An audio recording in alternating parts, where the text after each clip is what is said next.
The man was reborn as a trust fund baby in the novel. He has a monthly allowance of 1 billion. And his daily life is wearing underwear that costs 10 million. He would go to a roadside food stall to eat 10 yuan fried instant noodles. When he's tired, he goes to a bar and orders 5,000 bottles of champagne to soak his feet. He then calls over 100 young ladies to give him a back massage. He thought he had reached the peak of life, but he couldn't feel happy no matter what. Because his role is the villain in urban cool novel, even if his identity is noble, he is nothing but a stepping stone for the protagonist.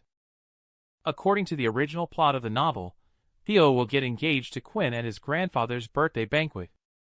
After learning about this event, the protagonist Chris got into a fight at the birthday banquet. He ended up severely injuring Theo, leaving him in a vegetative state on the spot. In order to avoid restarting from the beginning, this marriage should never be arranged. We will soon arrive at Theo Grandpa's birthday banquet. Many distinguished guests from prominent families are also coming. Theo glanced around the hall and quickly locked eyes with Chris sitting in the corner. At this moment, his identity is Quinn's bodyguard. At this moment, a beautiful girl walked over. She is none other than the first female lead Quinn. Please, Theo, stop pestering me.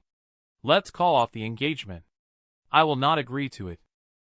According to the original setting in the book, Theo is Quinn's simp, who spares no effort in using various family resources. For 3 years, he hasn't even won a glance from the other party. His family's elders really couldn't bear to see it, so they decided to form a marriage alliance with the Quinn family and arrange things for the two of them. And now he is no longer the simp he used to be. Upon hearing Quinn's words, Theo couldn't be more delighted. He quickly nodded in agreement. Like Chris, who is destined for great fortune. As a villain himself, all he can do is not to provoke him. Then just be Mr. Perfect and happily survive until the end. Quinn almost didn't react in time. The simp who had been chasing her for 3 years suddenly stopped simping. At the same time, a mocking voice sounded in her ear. I thank your ancestors for 18 generations. Hurry up and elope with your Chris. He needs you. It's a pity that the most beautiful woman ended up as Chris's backup. In the end, she even brought disaster upon the Quinn family. Quinn can be sure that this is definitely Theo's voice because there are only the two of them in the corridor. After quickly understanding all this, a hint of gloom flickered across her face. She, a proud and outstanding woman, why should she be someone's backup while dragging her family down with bad luck? In that moment, she began to feel a resistance towards Chris. Soon, the two of them walked into a study room. The elders of the family were sitting together discussing the marriage alliance. But what happened next left Theo speechless. When they heard he was going to refuse the arranged marriage, the people in the room all had strange expressions on their faces. Everyone in the Sioux region knows that he pursued her for a full 3 years. At this moment, Quinn's father, Ryan, suddenly spoke up. Is it that Quinn girl forcing you to say this? Don't worry, I'll take care of this for you today. Theo was immediately dumbfounded. He was practically asking to be beaten to death. At the same time, the voices of criticism rang out once again. Hurry up and persuade your father. Otherwise, I'll really be in big trouble. Do you still want to elope with your Chris? Quinn immediately got angry when Theo winked at him. What's Chris's deal? Why should I elope with a bodyguard like him? Dad, I support the marriage alliance, Quinn suddenly blurted out in a fit of anger. Ryan's face lit up with a satisfied smile. It turned out that it wasn't his own daughter opposing this marriage proposal, but that Theo was worried about his daughter being wronged. Theo, who was just smiling a moment ago, now had a face uglier than if he had just eaten shit. And Quinn heard a frustrated complaint in his ear again. You are not following the routine. We agreed to break off the engagement together. It was hard for me to become a wealthy Mr. Perfect villain, and I wouldn't even make it through 1 episode. It's not a satisfying plot for a lighthearted story. Quinn's curiosity grew stronger at this point. Will the following events really be the same as what this guy is thinking? The man was reborn as the trust fund baby in the novel. He has a monthly allowance of 1 billion. Unfortunately, his role is the villain in a slapstick novel. According to the original storyline, the protagonist Chris will come to interrupt the wedding today. He instantly kicked him, turning him into a vegetative state. In order to survive peacefully until the end, he chose to divorce the female lead at the beginning. But unexpectedly, everyone is acting against him. They are crazily stirring up hatred towards him. Even the female lead, who usually ignores him, is now crying and shouting that she will only marry him. She is not following the usual script at all. Chris, sitting in the corner, learned the news. His face instantly darkened. He walked towards Theo with a fierce look. Quinn is the woman Chris has his eye on. Anyone who tries to take her will die. He's coming, he's coming. He's coming over with a murderous look. Am I destined to be beaten today? Quinn couldn't help but feel shocked upon hearing that. The Quinn family naturally wouldn't bring bodyguards to the banquet. But Chris really showed up here. It's exactly like what that guy said. I disagree with this marriage proposal. Chris shouted angrily with a cold face. All eyes were focused on him. Ryan's face darkened instantly. What are you? How dare you, a mere bodyguard, meddle in the affairs of the Quinn family? A hint of killing intent flashed in Chris's eyes. If the person speaking wasn't Quinn's father, he probably would have acted by now. He shouldn't meddle in other people's business. He's going to end up hitting someone later. In the end, the Quinn family will be the ones who suffer. But in the end, there's always a protagonist's halo. Anyway, everyone is just a stepping stone for you. If the original plot is followed, Quinn is forced into a marriage by her family. And at her most desperate moment, Chris stepped in to rescue her. She fell in love with Chris and became his first harem member as a result. But Quinn, at this moment, felt neither touched nor surprised. After listening to Theo's true feelings, her mindset had completely changed. A humble bodyguard dared to act recklessly. Someone, kick him out! Ryan roared furiously. Soon a henchman ran over. It was Wesley, the bodyguard captain of the Quinn family. According to the original plot, he was the first to make a move and also the first to be killed. However, after his death, it was Theo's turn to be unlucky. Thinking of this, Theo quickly rushed up to stop Wesley and advised, "Today is my grandfather's birthday. It's not good to fight. Let's settle this peacefully." Seeing the young master speaking up, Wesley finally stopped. But Theo did not expect the others to start causing trouble again. Theo still has good manners. If it were me, I would have taken them out to feed the dogs a long time ago. He probably wants to compete with Theo for women. With his poor appearance, he's not even close to being a match. Theo was extremely nervous after hearing that. Why are you shouting so loudly? Can you be nicer? It may feel good for you to scold others, but I may end up being sent to the crematorium. After hearing the words from these passers-by, Chris did have a cold look. Then he stared at Theo intently. What are you staring at me for? It's not like I was the one who scolded you. If you want to fight, then go ahead and fight. Don't just target me. Theo's whole body was on edge from being stared at. They felt extremely helpless inside. This guy is Chris, the bodyguard of the entire Quinn family. The combined efforts of everyone are not enough for him alone. If anyone really provokes him, soon everyone will be coming to collect bodies from the Quinn family. As long as this guy takes Quinn away, the rest of the matters will have nothing to do with me. At this moment, Chris walked over to grab Quinn and leave. But before his hand could touch him, Quinn took 2 steps back and scolded with a cold face. What are you doing? Are you crazy? The man was reborn as the villain in the novel. He can get extra rewards after living through a plotline. He tries not to be kicked into a vegetative state by the protagonist. He quickly grabbed the younger brother, who wanted to stop Chris from eloping. Only by completely distancing himself from the female lead can he survive peacefully until the end. Otherwise, his whole family, young and old, will suffer as well. But she never expected that after eavesdropping on his inner thoughts, the female lead refused to follow Chris no matter what. And as Chris, his possessiveness is extremely strong. He absolutely does not allow his woman to stay in the Quinn family any longer. Damn, I can't take it anymore. Younger brother Wesley can't bear it any longer. Clenching the kitchen knife, he's about to rush up and take action. Theo quickly stopped him again. Don't be impulsive. Today is my grandpa's birthday. It's not good to cause harm. Master, rest assured. I won't kill him, Wesley promised with a stern look in his eyes. I'm afraid you'll be killed. This kid is a master, Theo whispered, lowering his voice. I, Wesley, have been indebted to the Quinn family for so many years. I'd rather die than live in disgrace. I cannot stand by and watch the Quinn family be further insulted. You are dead to me. But this person is here for me again. Theo is not doing well at this time. Is it so difficult to be a villain? The whole Quinn family is furious at this moment. Their own little bodyguard openly caused trouble. This is undoubtedly pushing the Quinn family into a fire pit. Ryan angrily rushed up and punched Chris in the face. Hurry up and get lost.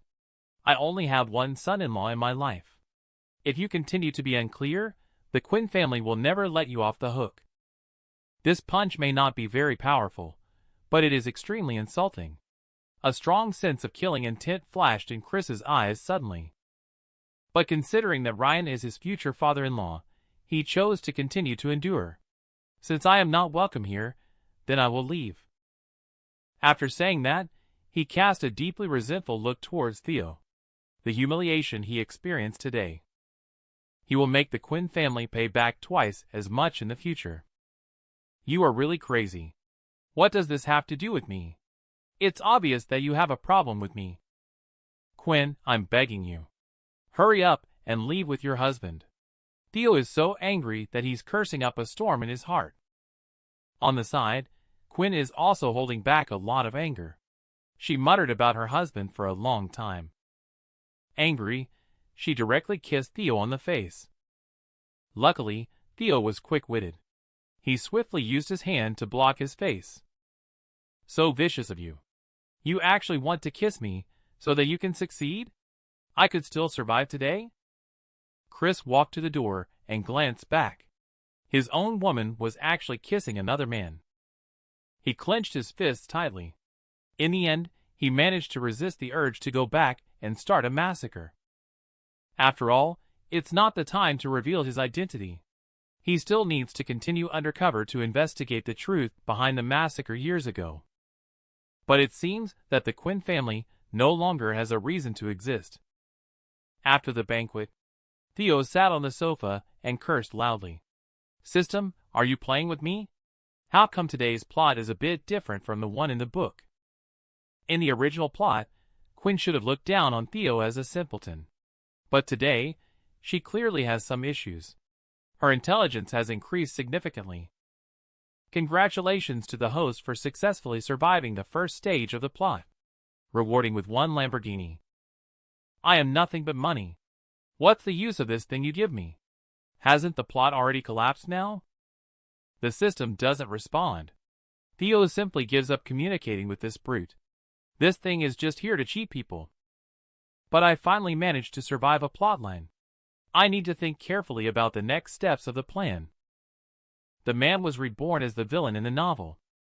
He had just dodged the male lead's attempt to force a kiss on him. On the other hand, he encountered the drama of his ex-girlfriend's father falling ill.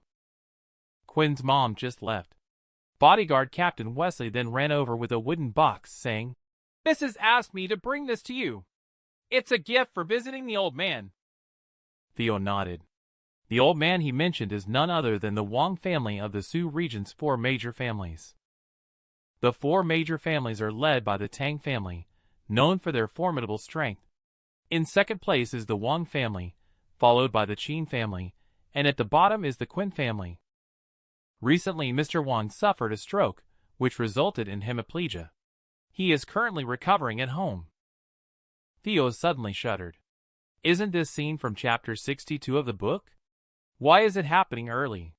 According to the original plot, Mr. Wang remained unhealed after suffering from hemiplegia. As the male lead, Chris naturally maxed out his status as a divine physician cheat code. Techniques like the Thai divine needle are a walk in the park for him.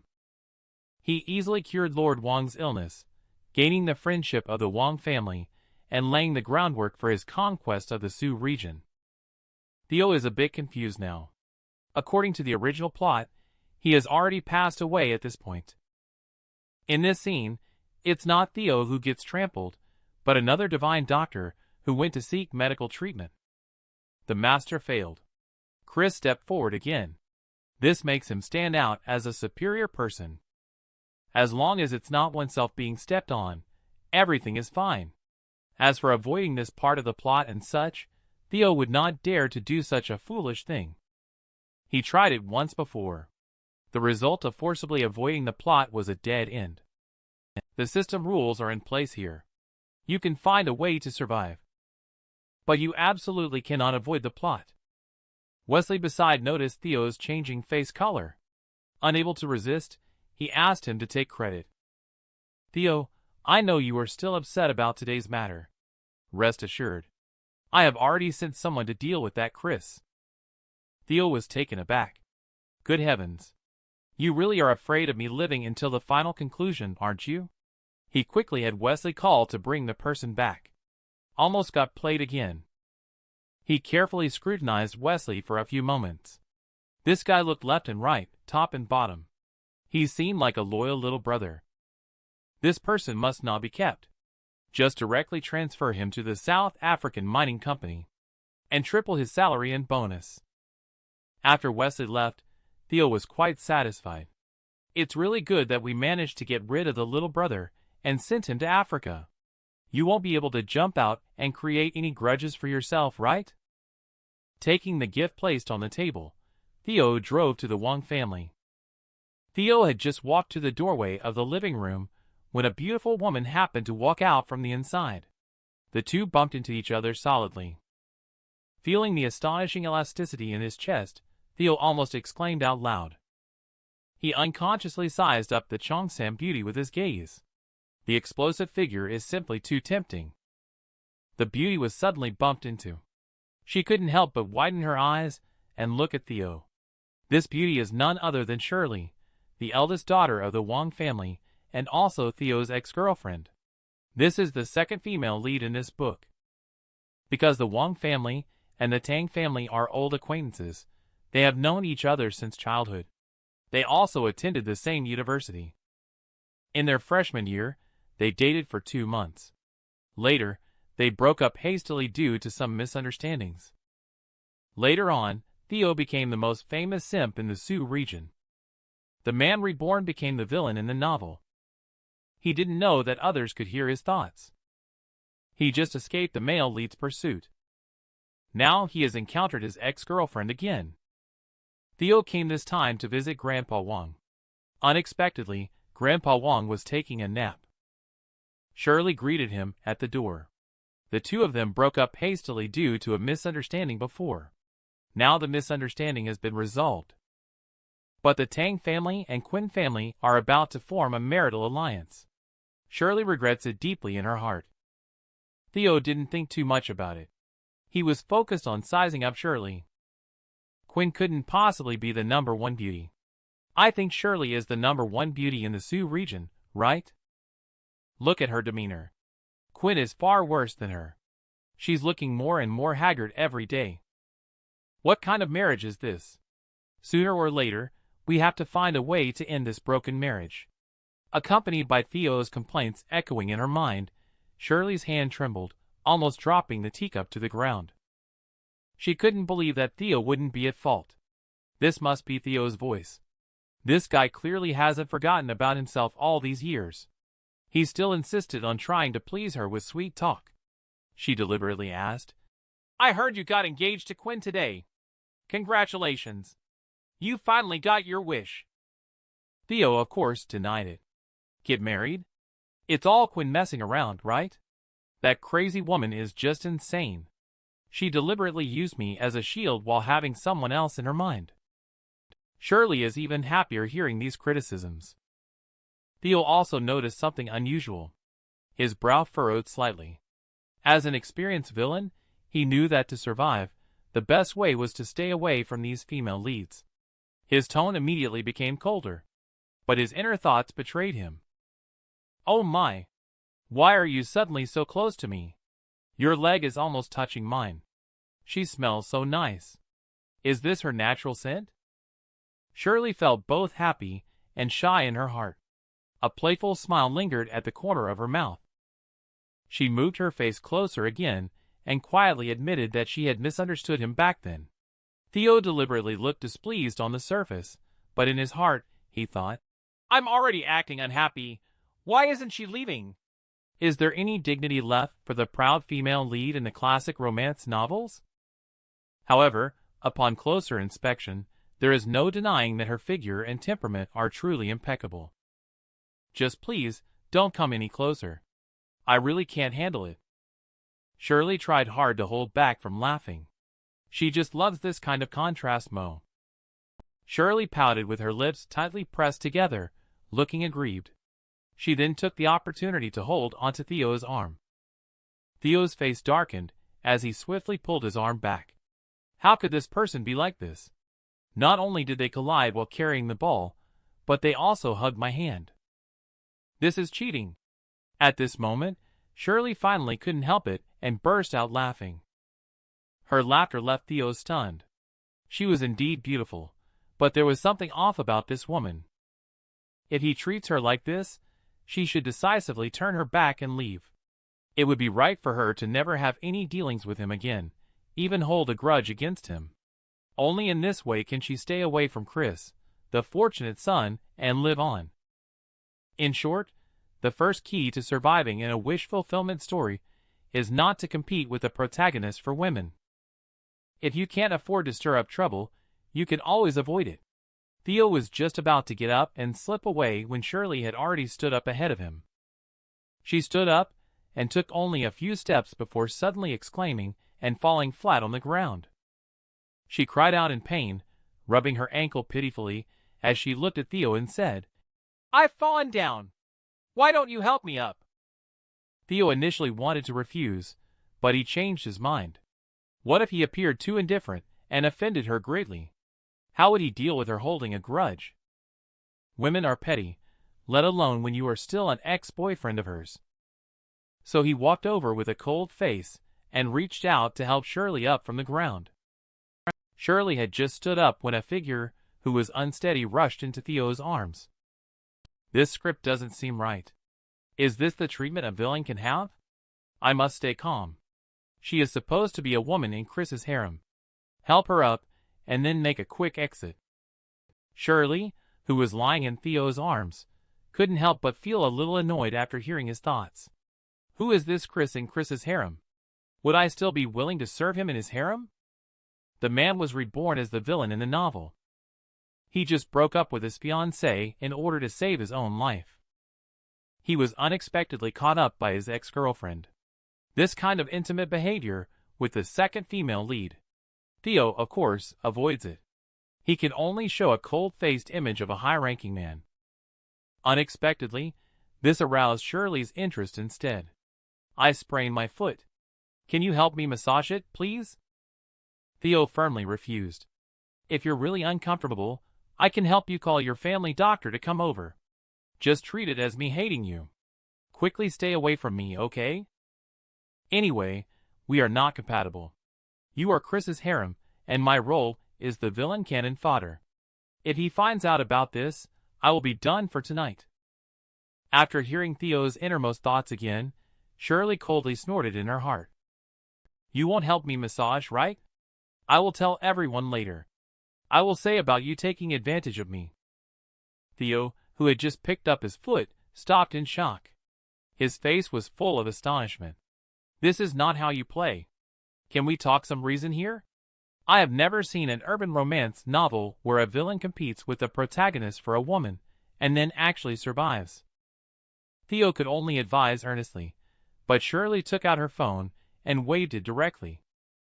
Take a minute to think about it. Otherwise, I'll post on my moments. After a moment of contemplation, Theo decided to choose the latter. With a reluctant expression, he sat on the sofa and gently massaged Shirley's ankles. He was thinking. When we first started dating, this girl hasn't developed such a good figure yet. What has she been eating these years? Theo's voice is getting more and more unrestrained. Shirley can't take it anymore. She pulled her foot back directly and pretended to be polite, saying much better. Next time I get hurt, I'll find you. Theo widened his eyes. There won't be a next time. This is not getting along with yourself, right? At this moment, Shirley's phone that was placed on the table suddenly rang. She picked up the phone and frowned after chatting for a few sentences. Understood. The new energy meeting will be postponed for another half an hour. I will arrive later. New energy project. In order to invest in this project, the Wang family's entire cash flow of 50 billion has been locked in. This has led to the Wang family group facing a serious crisis. Noah took advantage of the situation to launch a power struggle. Chris plays the role of the old good guy to help Shirley resolve the crisis, successfully getting Shirley into the harem, and then having someone kill Noah. Ultimately, the Wang family still falls into their hands. Hearing Theo's inner thoughts, Shirley, who was just about to get up and leave, trembled and her eyes were full of shock. How did Theo know about this? Shirley lightly bit her lip, looking at Theo with a hint of admiration and moved. He must have been secretly caring about her, using the power of the Tang family to investigate these matters. She wanted to ask Theo about it clearly and thank him properly. However, she found herself opening her mouth but unable to speak. Helplessly, she could only greet Theo and then hurriedly leave for the company to prepare for the investigation. When she left, her face was as cold as frost, her heart full of murderous intent. Noah, Chris, if I find out the truth, neither of you will get away with it. After Shirley left, Theo immediately breathed a sigh of relief. Even though Shirley was off today, the plot was still set. When Chris arrives at the Wang family later, the domineering aura he exudes is sure to conquer Shirley. When she compares Chris to himself, she will definitely fall for Chris, and Theo will be delighted in his heart. At this moment, footsteps suddenly came from outside the door. Theo looked towards the door. He then realized it was a petite and pretty girl. The girl, upon seeing Theo, immediately flashed a sweet smile and greeted him. She is Zoe, the most famous goddess doctor in Sioux region, who is only 20 years old this year. Her medical skills can rank in the top 10 in X country. Chris, standing behind the crowd, saw Theo later. But compared to Shirley, he is far behind. In just 3 years, the Wang family's assets have surged by 80 billion. Theo looked at Noah and couldn't help but shake his head slightly. The man was reborn as the villain in the novel. He found himself possessing the physique that attracted beautiful women. Any woman that the male lead sets his eyes on will fall for him. Even Zoe, who is currently practicing medicine in the Wang family, is especially attentive to him. Theo is feeling extremely bitter in his heart. Chris is gritting his teeth in anger. This guy's surname Tang is truly despicable. Is he really going to go after the woman Chris likes? To assert his presence, Chris suddenly interrupted Zoe, who was about to perform acupuncture, saying, Zoe, are you planning to use the Ghost Gate 13 needles to treat the paralysis of the old man through his Tianju acupoint? Zoe furrowed her eyebrows slightly. She had just adjusted her focus when she was suddenly interrupted, feeling a bit annoyed inside. I think it's not appropriate. You probably haven't realized the real problem with the old man. This acupuncture treatment might actually harm the patient by disturbing the meridians. If you're not sure, I think it's better to let me handle it. When he spoke, the members of the Wang family all showed expressions of dissatisfaction. Only Theo clapped and cheered on the side. A classic routine emerged. He first stepped forward to stir up hatred. After stirring up the hatred, he would then proceed to make a bet later. Then let Zoe continue to heal. Finally, Zoe encountered a problem while healing. He stepped in again. By then, the Wang family members will be convinced of him. Zoe will also admire his medical skills, and fall in love with him. However, when it comes to Zoe's treatment, there is no problem. Just worried about harming the old man's body. The reason is that the acupuncture treatment is too conservative. Her treatment method should be more intense. Stimulating the Waifu acupoint to expel the blood stasis would be good. Upon hearing these thoughts, Zoe's expression instantly turned extremely strange. After being scolded by everyone, Chris felt angry in his heart, but his expression remained indifferent. At this moment, a middle-aged man scolded. "Ridiculous. Grandpa's health is not a joke. What use is a young man who hasn't even grown a full beard?" Chris heard this and laughed. "Zoe is even younger than me. How do you know my medical skills are inferior to hers?" "How about we make a bet? If Zoe can't cure him, I will save Grandpa. But you all have to apologize to me. If she cures him, I, Chris, will immediately climb out from the Wong family." Zoe has listened to Theo's heart for half a day and understands the general situation. At this moment, she has no good feelings towards Chris, and even feels that his smile is extremely greasy. As a doctor, how could he gamble with something as sacred as medical practice? Chris does not agree with Zoe's cold attitude. He believes that after showing off his medical skills and conquering her later, she will naturally fall in love with him. Noah, on the other hand, is extremely uneasy. He originally planned to let Chris take the lead and treat his grandfather. As the referrer, he naturally hoped to take credit for it. However, when he saw the confident and charming smile on Chris's face, he was also infected by the atmosphere. If everyone is smiling like this, it means that everything is under his control. It seems that I was not mistaken. After the old man finishes the treatment later, there is still some blood stasis in his body that has not been cleared. Zoe's treatment plan has a slight error. In a few more minutes, it will be Chris's turn. Zoe has developed a good impression of him because of this.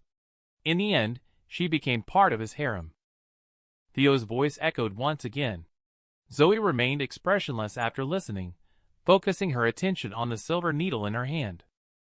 Soon, her hands moved as fast as a shadow. She quickly inserted 13 needles in one breath. The old man's expression immediately changed. The people of the Wang family inside the house also became nervous one after another. The man reborn turned into the villain in the novel. Unexpectedly, due to his charismatic physique, he was once again regarded as a love rival by the male lead. Chris tried to make a comeback, even resorting to betting with Zoe.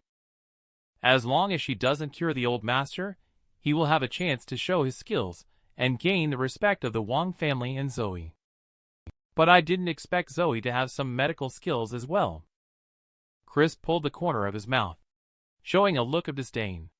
Ghost Gate 13 needles is indeed powerful, but compared to oneself, it's still far behind. Zoe removed the silver needles from the old man's hand one by one and asked him how he felt. Although the old man's voice was a bit shaky, it was already much more fluent than before. At this point, the middle-aged man from before stepped out. "I won't make things difficult for you. Allowing you to climb out would damage the dignity of our Wang family. However, you must apologize to Zoe." Chris sneered and extended 3 fingers, saying, "Are you sure you've been cured?" "Let's do this. I'll count. If the old man is fine after 3 minutes, I'll even kneel down and apologize." The middle-aged man took out his phone and started the countdown. As soon as 3 minutes passed, they would make this kid's face look good. Zoe suddenly understood after hearing Chris's words. She quickly grabbed the old man's wrist to recheck. Some bruises began to slowly converge together. She had previously considered the old man's body too weak and wanted to slowly adjust it with traditional Chinese medicine. The situation has changed now. She can only switch to a different treatment plan, and so she instructed Theo to disinfect another silver needle. Theo nodded. His face showed some bewilderment. Why does this girl need another silver needle? Has she already discovered the problem? Hearing Theo's inner thoughts, Zoe's lips formed a smile. "Don't I still need to thank you? My brother Theo." she accurately pierced with the silver needle in her hand. After targeting the Waifu acupoint on the old man's lower leg with this needle, a large red patch suddenly appeared on his leg. Zoe quickly dropped a few more needles. Soon, blood started continuously flowing out from the old man's lower leg. And Chris, upon seeing Zoe's actions, was completely dumbfounded. There was no reason for this woman to discover this hidden condition. And the middle-aged man standing behind him, upon seeing that the 3 minutes had passed, his face darkened as he said, "Hey, miracle doctor. The 3 minutes are up.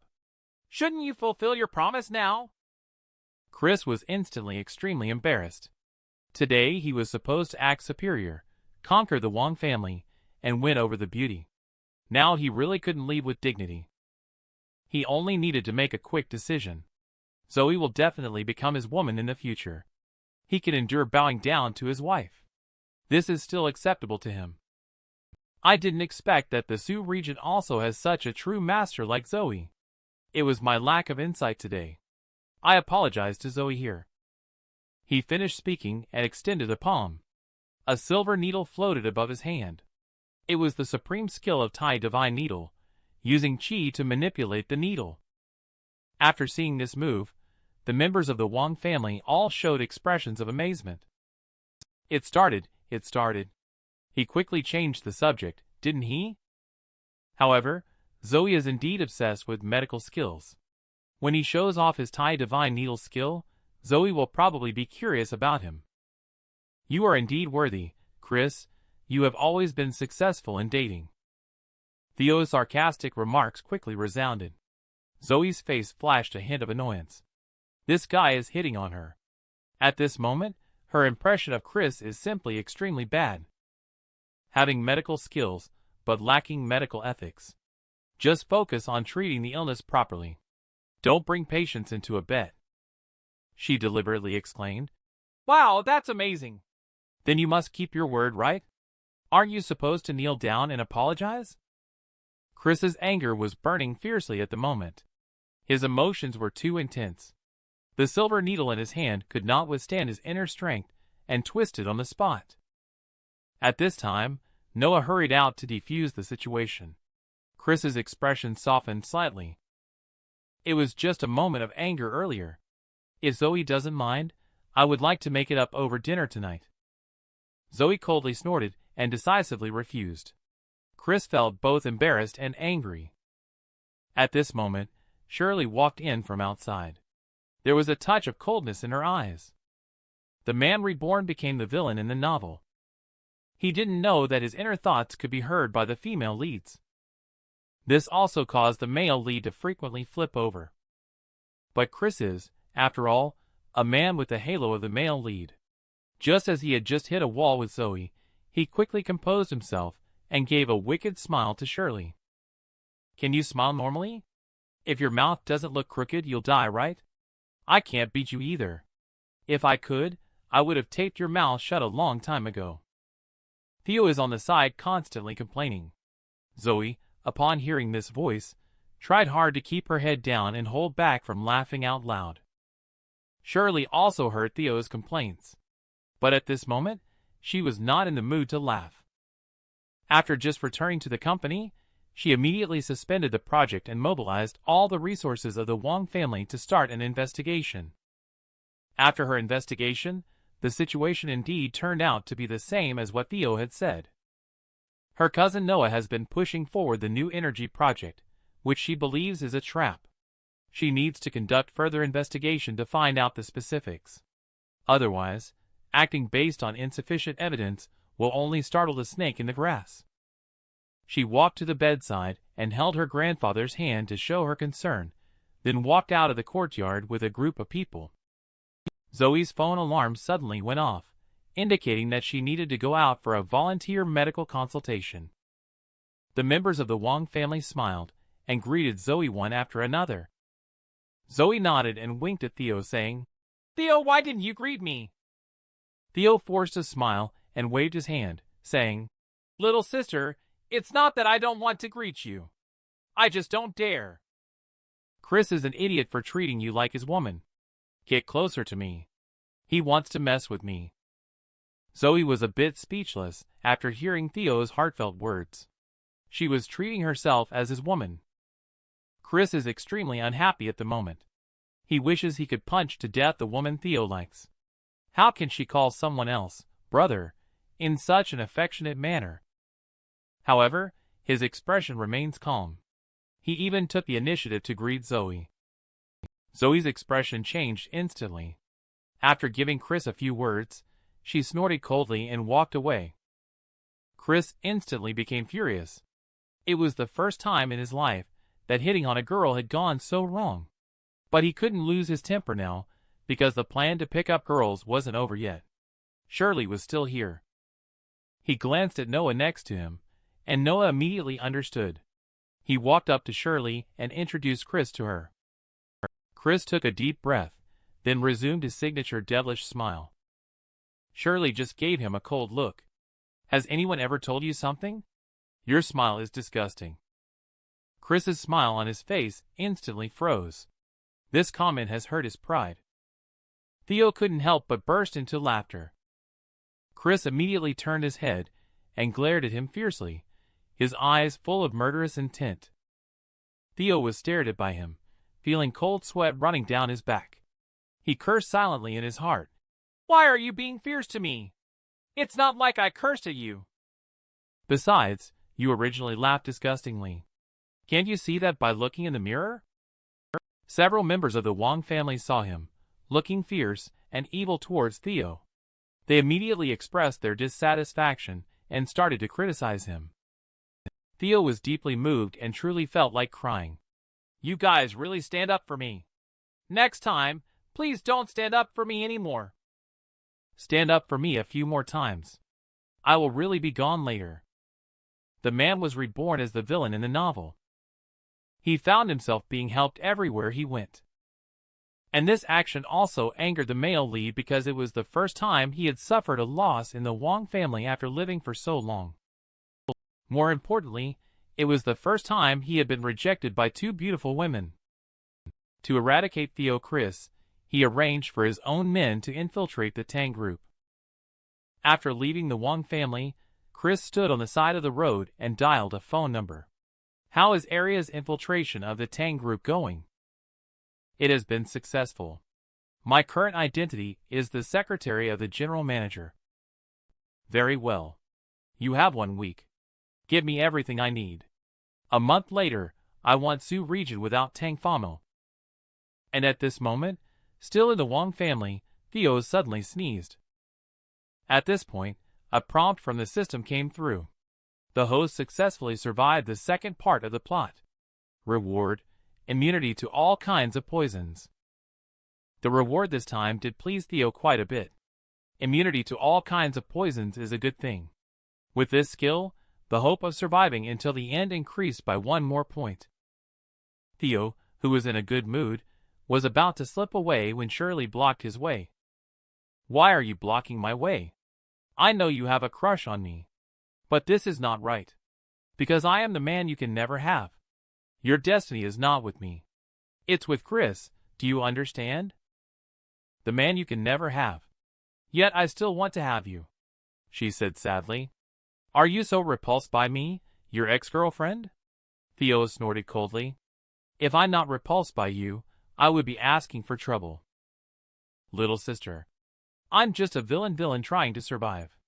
I can't compete with a protagonist for a woman. This is called not meant to be, understand? Shirley nodded and suddenly furrowed her brows, pointing ahead. Theo subconsciously turned his head and widened his eyes to look over, thinking that Chris was coming to bother him. But when he turned around, he found that there was actually no one there. Theo looked frustrated and just turned his head back when his mouth landed on Shirley's face. She took advantage of Theo turning his head and deliberately leaned in very close. In this way, as long as Theo turns his head, his mouth will definitely land on her face. And she was still holding her phone in her hand, using the front camera to record a video. So the scene of Theo kissing her on the face was captured by the phone. Theo is in big trouble. Are you still the female lead? Is this something a human would do? Still recording a video. This time it's over. If that dumbass Chris sees it, I might as well be dead. Theo frowned and reached out a hand. Let her name a price. It can always be solved with money. It just so happens to make Shirley think of herself as a vulgar person who only cares about money. Shirley sighed and shook her head. Being a highly intelligent business genius, after listening to the inner thoughts for a while, she had fully understood. She realized that the world she was in is like a novel. Following the original plot, Theo is the villain while she is Chris' harem. She had already begun to investigate Chris' background. If given the chance, this guy won't have a chance to leave the Sioux region alive. Theo scowled and lowly threatened her to delete the video. What do you really want? You don't want money, so what do you want? Do you want my pure and clean body? Let me go if you have any sense. My Tang family is the first family in the Sioux region. The deterrent power is here, do you understand or not? Shirley shook her phone and said with a smile. Then you turn your face. If you turn your face, I will post the video on Moments. Theo pretended to stay calm. But if this video gets circulated, he's really finished. Have you seen any villain who kissed the male lead and survived the harem? After hearing Theo's inner thoughts, Shirley has learned how to handle him. She grabbed Theo's arm and urged him to follow her into the house. Theo shook his head desperately. Every cell in his body was resisting. After Shirley's repeated threats, Theo obediently followed her into the house. This was Theo's first time entering her boudoir. The room was messy, with things scattered all over the place. There were also a few items of clothing thrown on the bed and sofa. Theo deliberately put on a cold expression and said in a cold voice, "Why is this room so messy? It's not like you to not allow anyone to tidy up." He just wouldn't give up. Even the dog from his hometown would avoid him when it saw him. Such a proud beauty. Is it really so difficult to make her hold a grudge against him? Shirley smiled and said, "Isn't he just about to get himself cleaned up?" Theo looked puzzled. Let himself clean up the room? The man reborn has become the villain in the novel. He was tricked by his ex-girlfriend into taking an intimate video of them together, in order to prevent the male lead from finding out and to survive until the end. He had to agree to his ex-girlfriend Shirley's unreasonable request to help her clean up the house. Like many of his ex-girlfriends, Shirley asked about Theo's emotional experiences. Theo knows that women dislike unfaithful men the most. He didn't hesitate to pour dirty water on himself. To be honest, I currently have 4 girlfriends. Do you think I'm disgusting?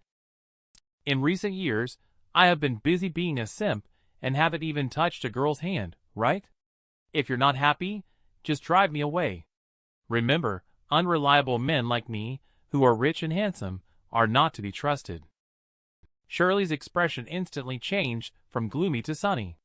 I need to come up with a way to provoke her a little more. It would be good if she gets angry and drives me away. Theo's eyes rolled. His gaze locked onto a cute white bra. He deliberately brought it up, revealing a lewd grin. He turned his head and looked at Shirley, leering and laughing. The sound of the camera's shutter instantly rang out. Shirley sighed as she held her phone in her hand. Theo is so silly. Wow. Why are you not playing by the rules? Why did you use a phone to take candid shots? Over the past few years, why have you become so insidious?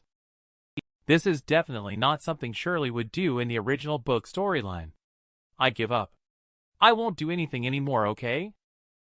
I was originally thinking of avoiding Chris, but now it seems I have to avoid the female leads themselves as well. Seeing Theo is almost done packing up, Shirley said with a smile, I'm planning to invest in new energy recently. What do you think? Theo's eyes lit up. Well, finally she's talking about this, he thought. Although Chris is a jerk, it doesn't hurt to play matchmaker for them today. You two should start dating soon. I want to retire early and enjoy life, he said. New energy is a good business. The business world in the next 10 years will definitely be dominated by new energy. He raised his thumb in admiration. Hurry up and get into new energy. Believe in yourself.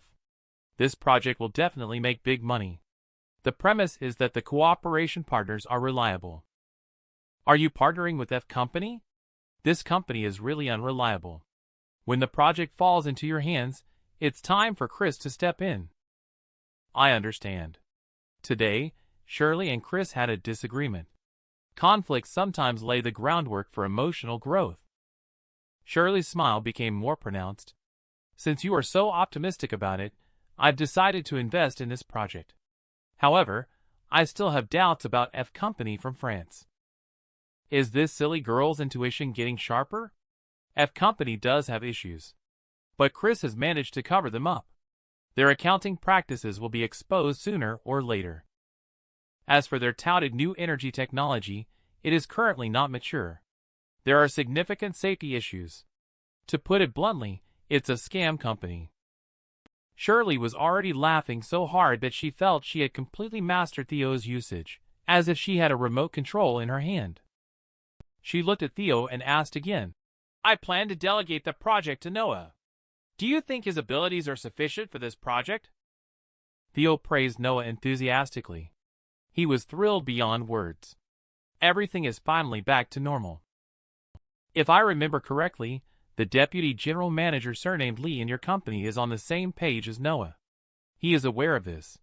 He took a $1 billion bribe from Noah. Intentionally, he helped to cover up. Shirley squinted her eyes. Lee. After Theo neatly arranged the cosmetics on the table, he didn't leave in a hurry. Instead, he looked at her phone. It means that you haven't deleted the videos and photos yet. Shirley pouted dissatisfiedly, saying, The photos and videos have already been deleted. You can check if you don't believe me. Do you think it's glorious for me to keep such things? Theo nodded vigorously, turned around, and ran off. Finally escaped from Shirley's clutches. Worked hard all day. He finally got the plot back on track. Zoe seems a little off. However, Chris has already said that he will challenge her grandfather, so I guess their story will start from here. As for Quinn, this woman is definitely on the same page as Chris. No wonder she's the first female lead. She is willing to go as far as acting and marrying someone else just to protect Chris. Truly remarkable. The man reborn has become the villain in the novel. But he can be heard because of his inner voice. As a result, he gained the favor of the female leads. He had just been tricked by his ex-girlfriend. His fiancée, who couldn't get a divorce, came looking for him again. Quinn hesitated for a long time holding her phone. In the end, she sent a WeChat message to Theo. Are you free tonight? I want to chat with you. Theo was driving on the road when he suddenly received a message from Quinn. He looked at it and was stunned. After thinking for a moment, he decisively parked the car on the side of the road to reply to the message. Talking about breaking off the engagement. You should have told me earlier. Let's quickly explain to our respective parents. Quinn replied with a series of ellipses. Very speechless. What does it mean to reply with ellipses to me? Theo originally wanted to respond like this, but then felt it was too low class. Too annoying. But there's no need to discredit oneself too much. So he displayed the quality standard that should come with 9 years of compulsory education. Speak directly, and leave if you have nothing important to say. Contact me again when you're ready to divorce. Quinn was so angry that tears welled up in her eyes. This cold attitude, the stark contrast from before, was too much for her to bear. After quickly responding a few words, Theo burst into laughter while holding his phone. With his own attitude like this, how could he continue to deceive himself? Suddenly, another message popped up in the chat box. You jerk! I'm not going to divorce. I'm going to marry into your family. Just wait and see. Theo was so scared that his hands trembled. The phone almost fell to the ground. He quickly sent a message back, but got a red exclamation mark indicating an error. In the original book plot, Quinn indeed has a very stubborn personality. Once he decides on something, he won't change his mind. Shouldn't this stubbornness be attributed to Chris instead? Theo turned pale. He had finally felt that his plan was about to succeed. Now Quinn's actions had left him dumbfounded. Just then, the phone lit up again. Theo widened his eyes and took a look, only to discover a note saying that Elias, the young master of the Qin family, one of the 4 major families in the Sioux region. In the original novel's plot, he and Theo were known as the 4 young masters of the Sioux region. He was also Theo's loyal little brother and follower. But the endings of both him and Theo, this pair of troubled brothers, were very tragic. Theo was kicked into a vegetative state and died. He was slightly better off. He was poisoned to death by Chris.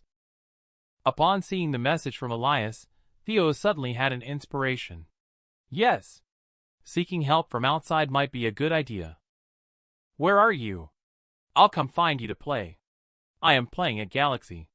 Can you come? Elias mentioned that Galaxy is a large entertainment venue. There are all kinds of activities to play. It's quite bustling. As a loyal fan of Simp, Theo used to stay away from such places. But now, Theo doesn't care about these things. Soon, Theo drove to the entrance of the entertainment club named Galaxy. It was still light outside at that moment. The Galaxy Club was already very lively. Elias led Theo to the number 1 stage area. This was his exclusive seat. As soon as he sat down, drinks were quickly brought over. After taking a sip of his drink, Elias asked in confusion, "Bro, didn't you just get engaged to Quinn? If she finds out you're here, wouldn't these 3 years of effort be in vain?" Theo quickly set down his glass and turned on his phone, showing the chat logs to Elias with a glance. After Elias finished reading, he felt a dizzying sensation in his head. "Big brother, you finally stopped being a simp. Honestly, if it weren't for our brotherly bond, I would have cut ties with you long ago." He poured Theo another glass with the bottle in his hand. He insisted on having a drink with him to celebrate. Theo humbly asked Elias for advice. "What do you say to make her stop bothering me?" Elias looked proud and said, "It's simple. Just learn from me and be indifferent." At the age of 17, he found out about the arranged marriage. After knowing that his fiancée was a big girl weighing nearly 200 pounds, he matured overnight. To stop this marriage, he became the most famous nightclub prince in the Sioux region. As a result, the marriage arrangement fell through completely. Theo suddenly woke up. The master was right. To live, being low-key is not enough. The reason why those villains in the light novels are hated by the female leads is simply because they are full of tricks and schemes. Elias immediately arranged everything. Soon, women of different appearances surrounded him. The man was reborn as the villain in the novel. He divorced the female lead he had been simping for 3 years. He didn't hesitate to let his friends turn him into a playboy. Elias, with his rich experience, offered advice on the side. After giving instructions, he took out his phone and shot a 10-second video. Theo watched the video twice. He was quite satisfied. He looked quite ghostly in the video. Several beautiful women also cooperated quite well. Elias grinned and immediately posted the short video using his own account. His short video account has over 6 million followers. Among those who interact with him, Quinn was tagged to ensure that she could see the video. He has long been displeased with this woman. Day by day, he puts on airs, causing his big brother's face to be completely lost in the circle. At this moment, Quinn is resting at home. After watching short videos at home for a while, her phone suddenly notified her that Elias mentioned her. Then a sense of loss and grievance surged in her heart. She cried for a while. Suddenly, she realized that something was wrong. This guy never used to live it up like this before. When he goes out to have fun, he even asks Elias to take a short video for him to watch. She decided to go to Galaxy Club in person, just to see what this guy was up to. Anyway, she could hear his thoughts. So she took out her phone and called Theo. Theo couldn't help but smile slightly when he saw her call. Sure enough, the plan was arranged smoothly. She must be coming to argue with him.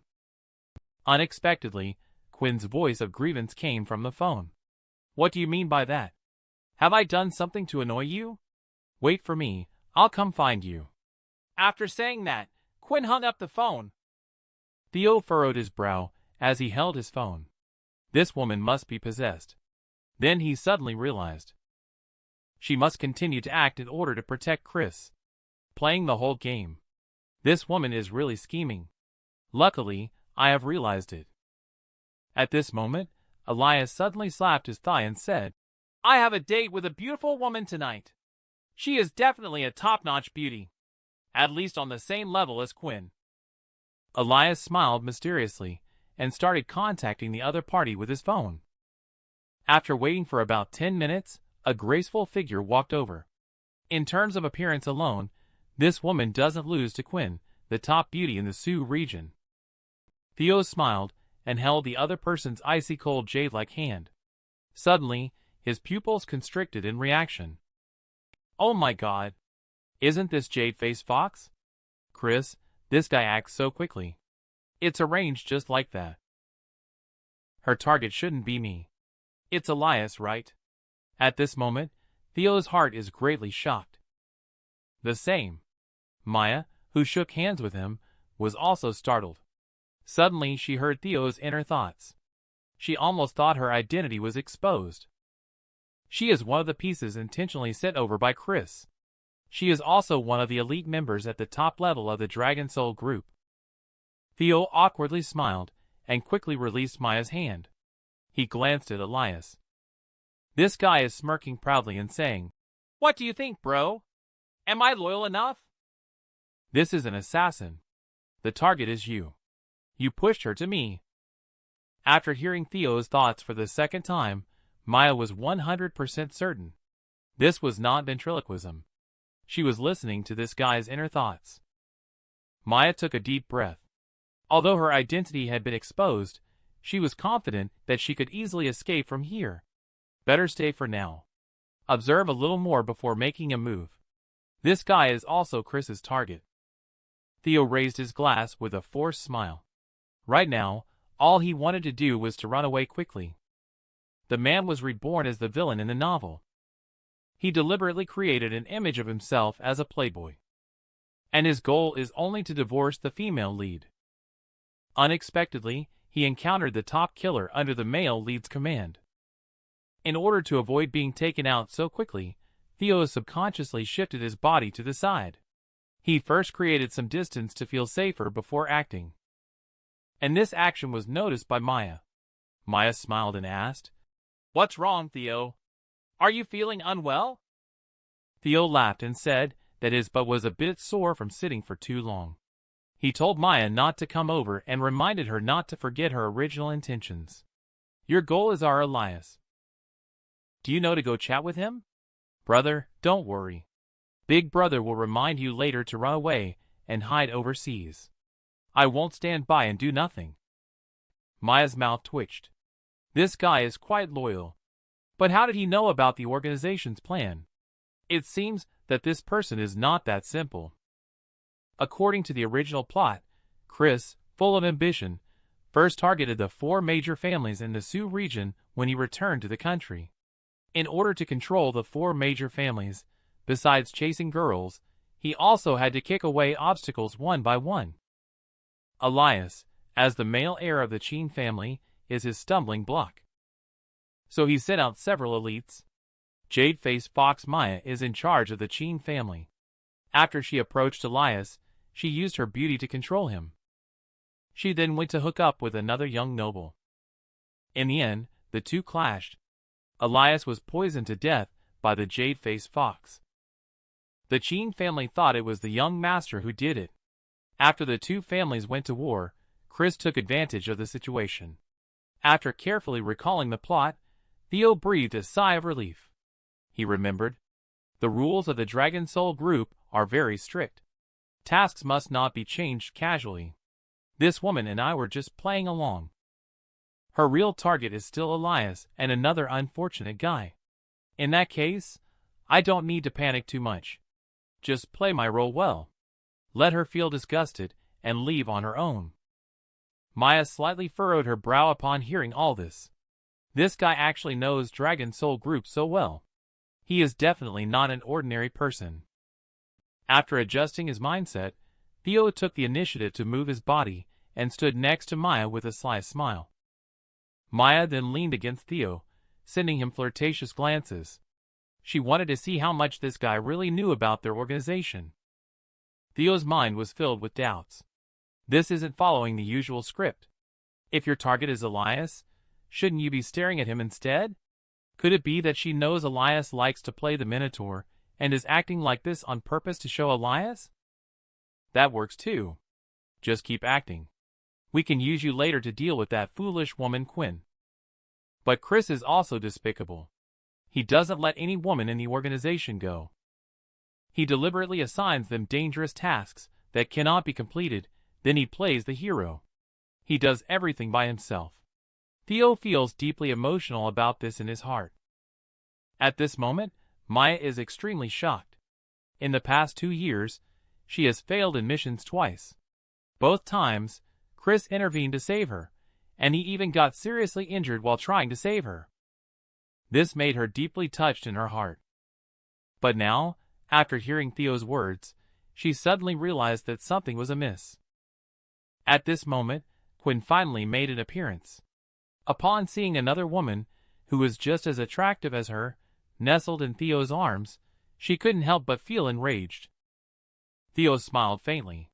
Finally, he had managed to make this annoying woman wait. See that? I am hugging such a stunning beauty. Can you still endure it? Don't hesitate.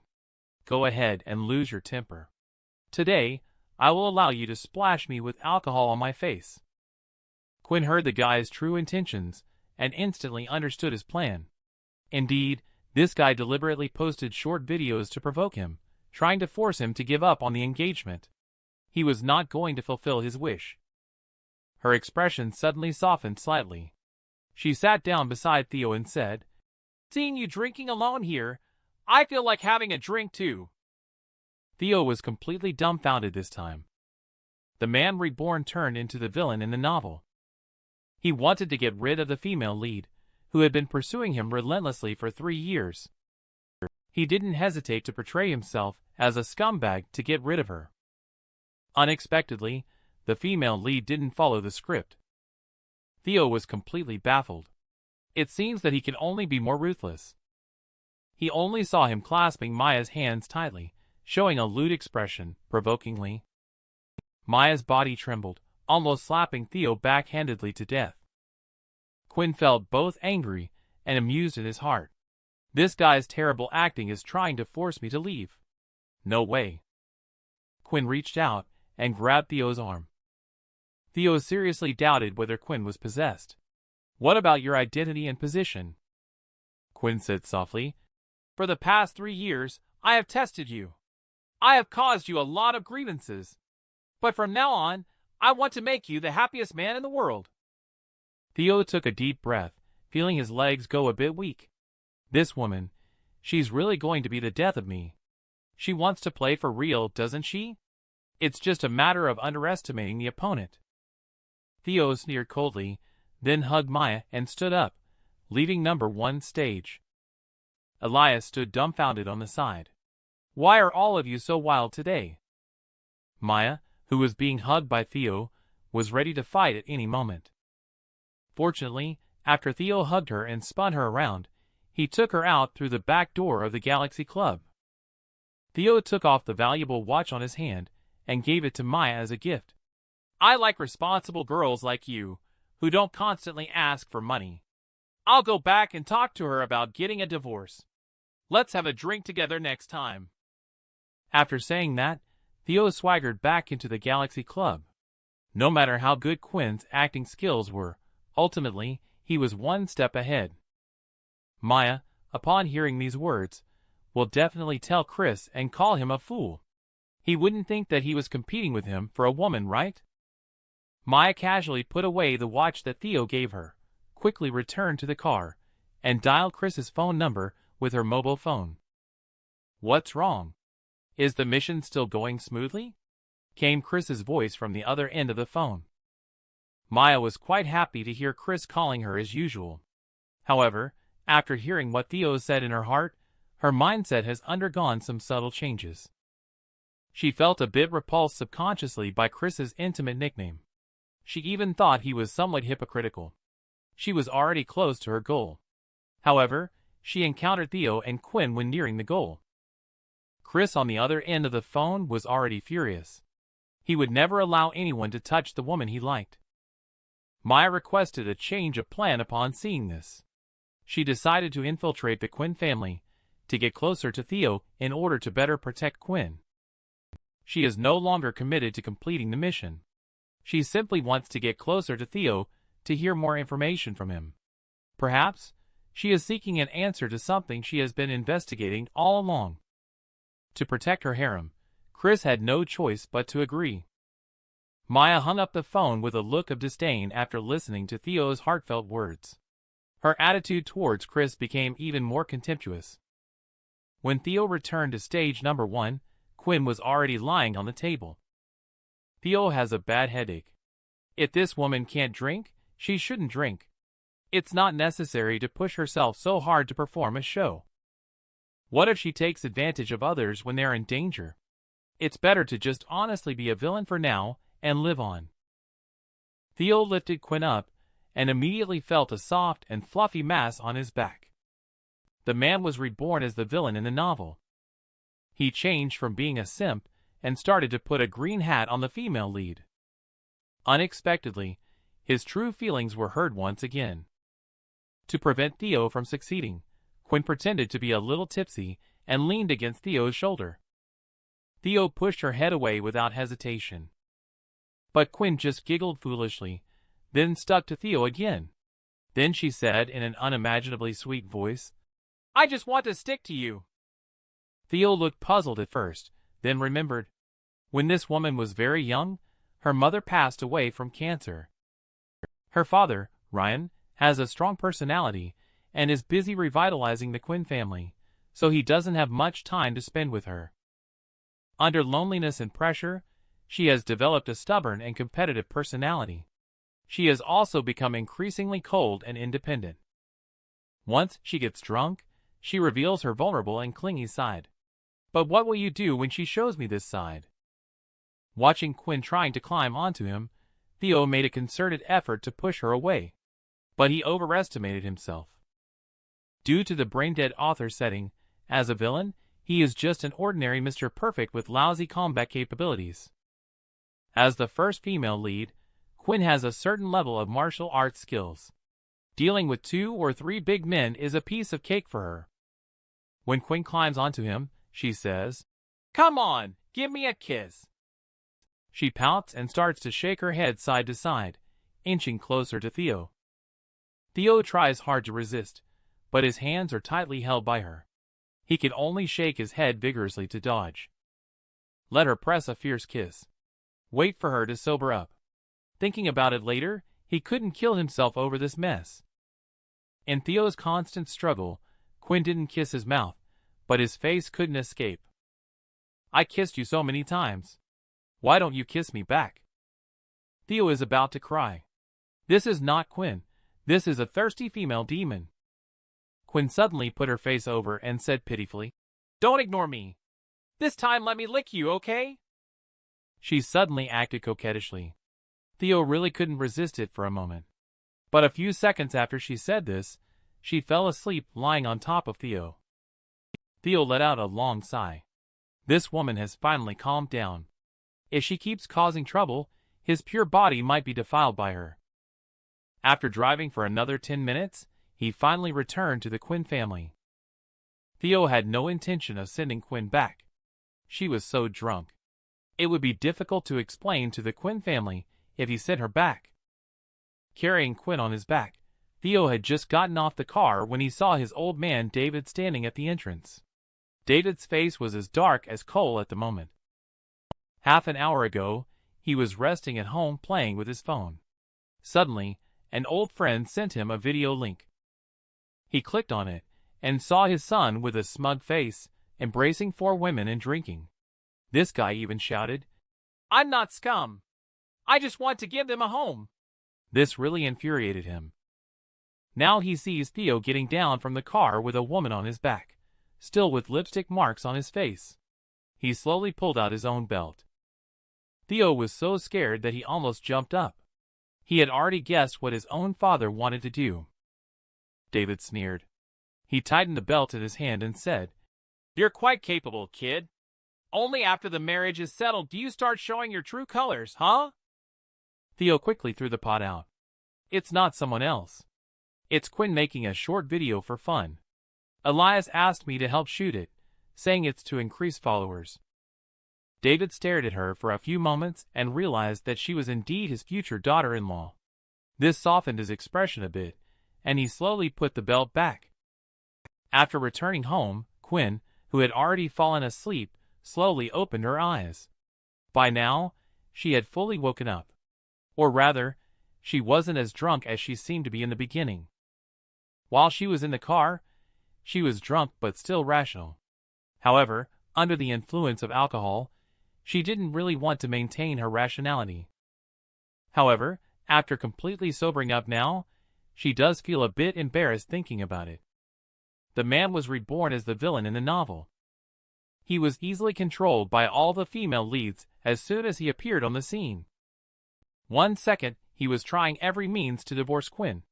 The next second, he brought her home to stay overnight. Early the next morning, Quinn rubbed her sleepy eyes and got up to freshen up.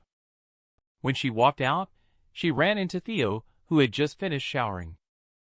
Theo was full of energy. He looked a bit weird when he saw Quinn. "Why is this woman staring at me? Could she be thinking about what happened last night?" Drunkard.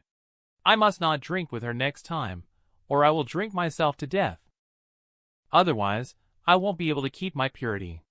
Hearing Theo's voice in his heart, Quinn felt his face heat up again. Remembering what happened in the car last night, she was a bit afraid to look Theo in the eye. She said, "Good morning," and then lowered her head to move forward. "This is the reaction you should have. Be a bit cold towards me, you know." Theo followed behind, feeling somewhat pleased. This woman seemed to have returned to normal. David prepared dinner early this morning. After all, it's the first time his future daughter-in-law is having dinner at home. She should be treated with a little extra care. He is very satisfied with Quinn. This girl is beautiful and capable, although a bit reserved. She has made his son a simp for 3 years. Theo buried his head and ate without even greeting. David was a bit dissatisfied, saying that Theo was only focused on eating by himself. Why didn't he help Quinn by serving her some food? Theo pursed his lips and said, "It's impossible for me to serve her food, not now, not ever. If she loves eating, she can eat. If she doesn't, that's on her. I'm not interested in taking care of other people's harem."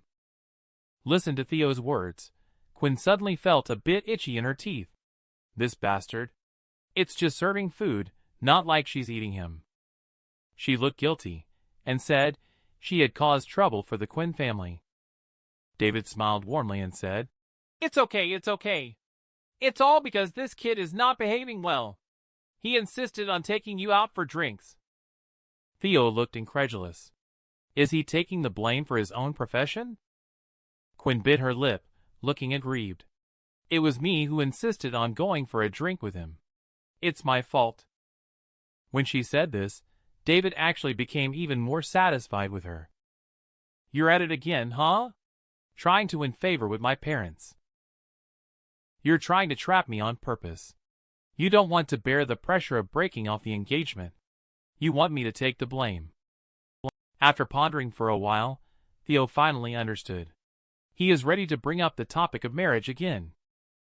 But before he could finish speaking, David had already pulled out his belt. His own son. He insisted on being a simp, and did so for a full 3 years.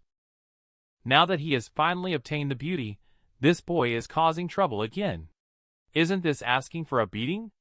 Meanwhile, in the Wang group, Shirley is going through an investigation report about the French company F Company. After listening to Theo's heartfelt words last time, she has gained more and more information under her control. After a few days of investigation, the truth has now been laid out before her. F Company does have a lot of problems. and the person in charge, who has been trying to advance this business. Suddenly, there was an extra 20 million renminbi on his wife's bank card a while ago. She asked someone to check the source of this money, and found out it was transferred by a female celebrity called Nana.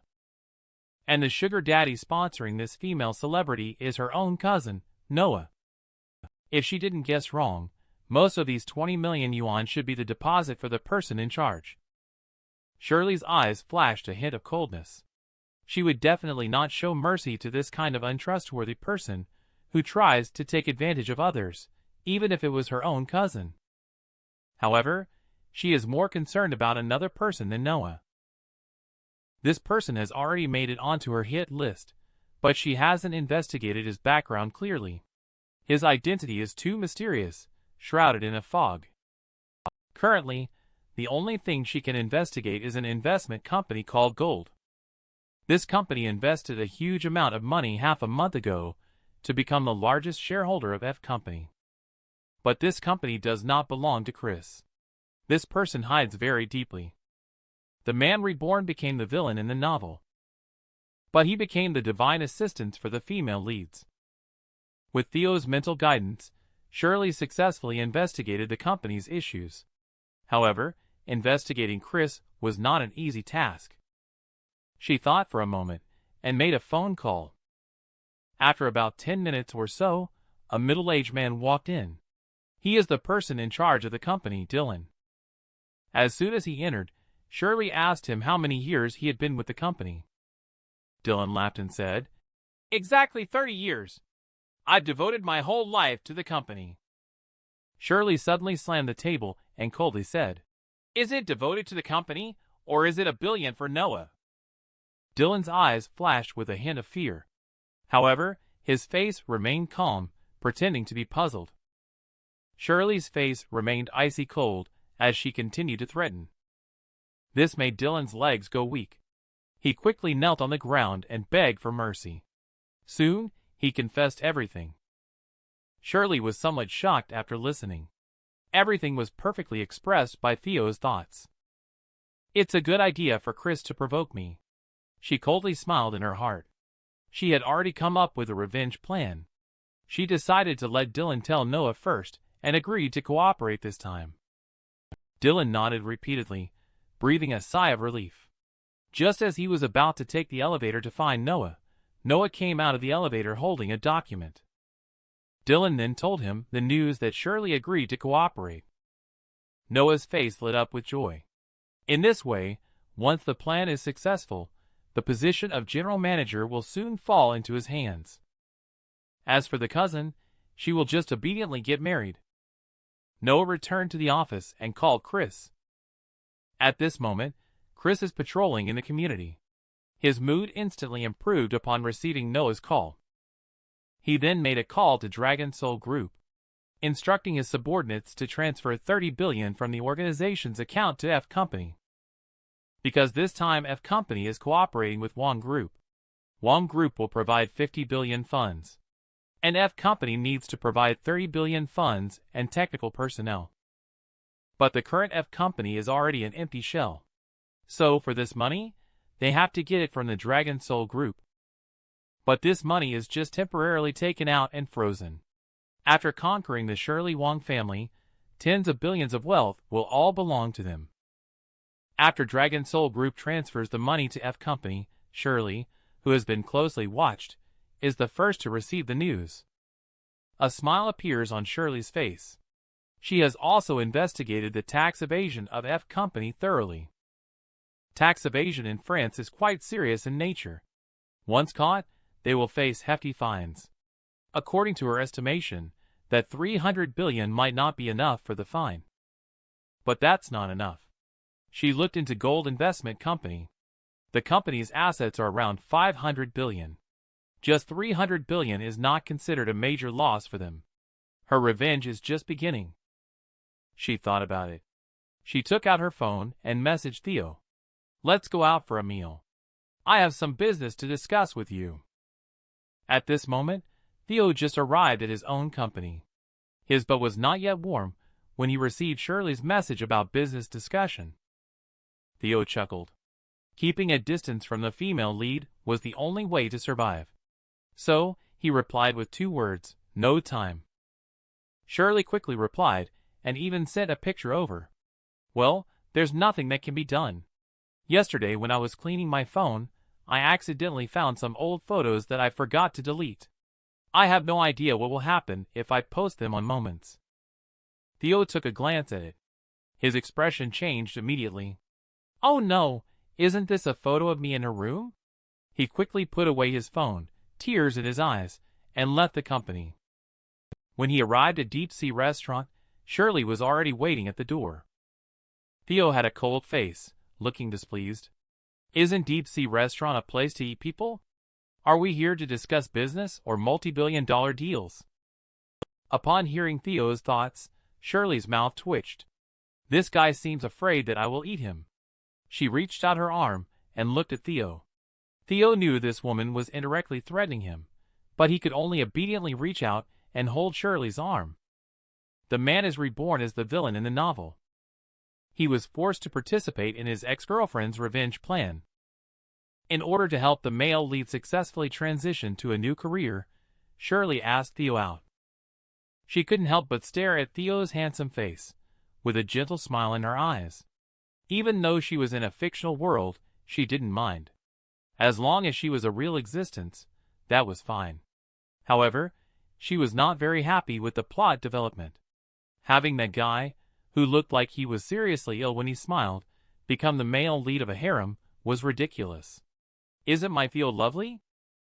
Theo suddenly noticed Shirley's gaze while eating. Being stared at like that by such a beauty, Theo felt a bit embarrassed. "You're blushing. Let me see." Shirley teased playfully before speaking. "Recently, I'm planning to invest in a project. I'm short of 30 billion. How about investing together?" Theo paused for a moment. With the Tang family's assets, taking out 30 billion in liquid funds wouldn't be much of a pressure. But why does she need 30 billion at this time? Theo coughed and asked seriously. Shirley smiled and squinted, saying, "New energy. Didn't you think it was great last time?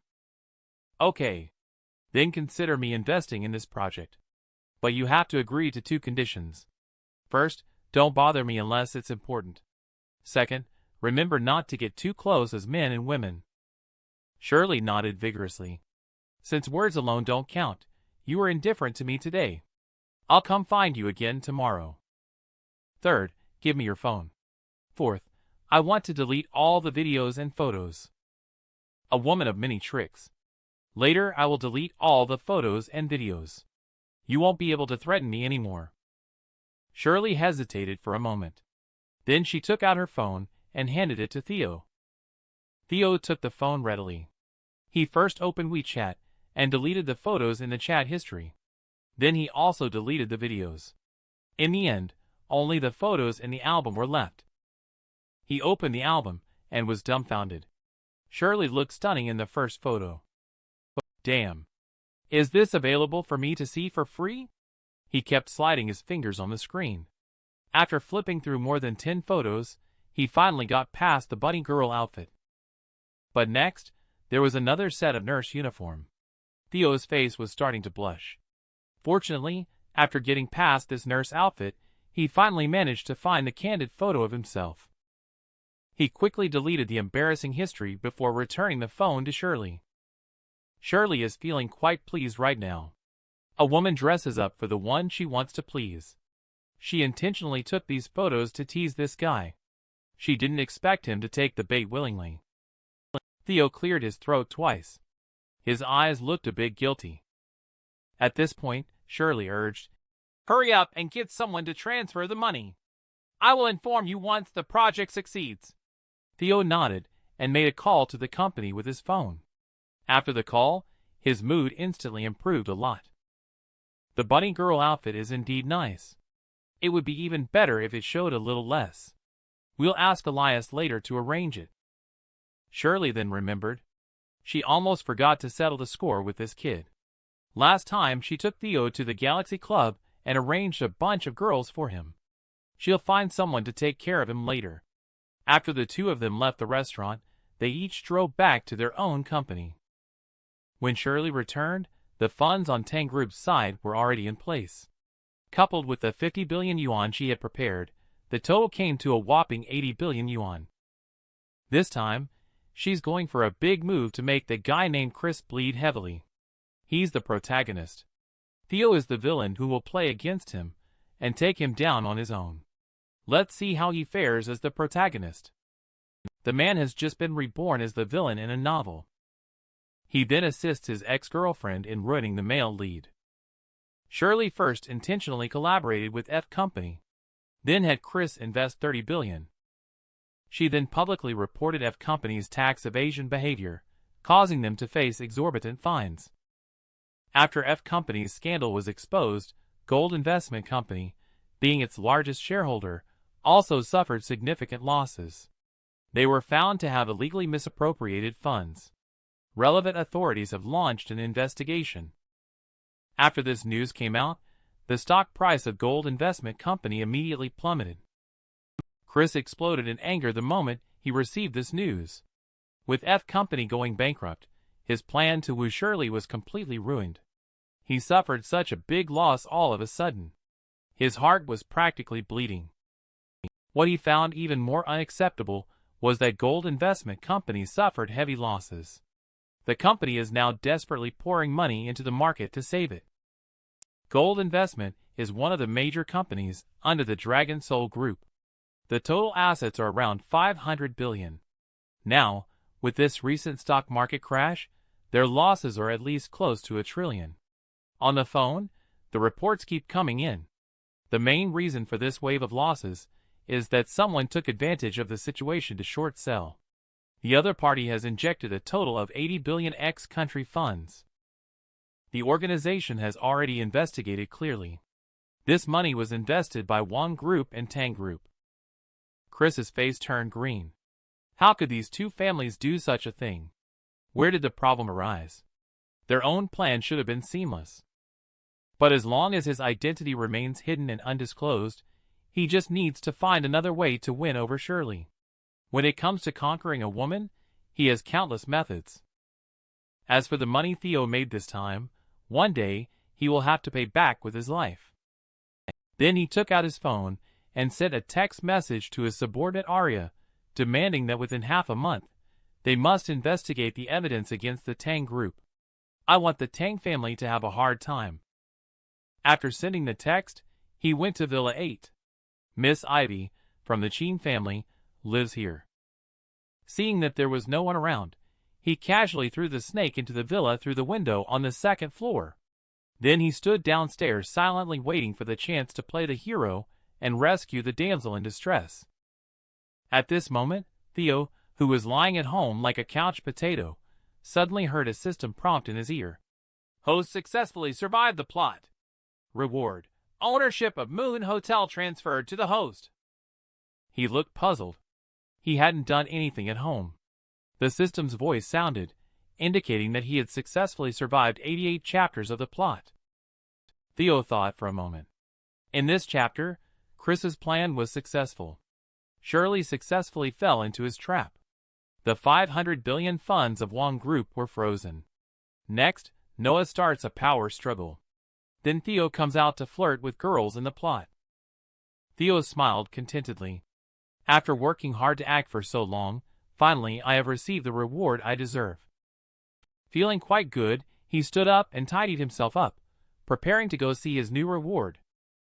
The name Moon Hotel sounds ordinary, but it is extremely well known in the Sioux region. Its value is about 20 billion. This time the system is making such a big move, which Theo did not expect. I walked into the garage. Theo had just planned to take a sports car and go out, but he found out that the company was calling. Theo transferred 300 billion to Wang Group a few days ago. The investment has already been returned, and there is also a profit of 150 billion. Theo started to feel that something was wrong. This money should not have been invested by Shirley into the new energy project, especially since it was frozen. How could there still be a profit of 150 billion after it was returned? Making money is a happy thing, but this doesn't seem right. Theo quickly hung up the phone and dialed Shirley's number. Shirley's sweet voice came through the phone. He cleared his throat and said, "What's the situation with the investment project we worked on last time?" I suddenly realized there were some issues with the company we were collaborating with. So, I used the money intended for investment to short the other party. Made a little profit. I'll let you know if there's another money-making opportunity next time. This plot is really falling apart again. Theo is feeling a bit like spitting blood. Is it so difficult for me to quietly live and earn some rewards? Theo wiped away a tear and hung up the phone. The man was reborn as the villain in the novel. He found out that the male lead turned out to be a greasy Sea King character trope. His simp skills are truly unparalleled. He had just suffered a loss from Shirley, and then he immediately came to the Quinn family. He approached with a smile and greeted Quinn. Quinn saw him. His brows furrowed slightly.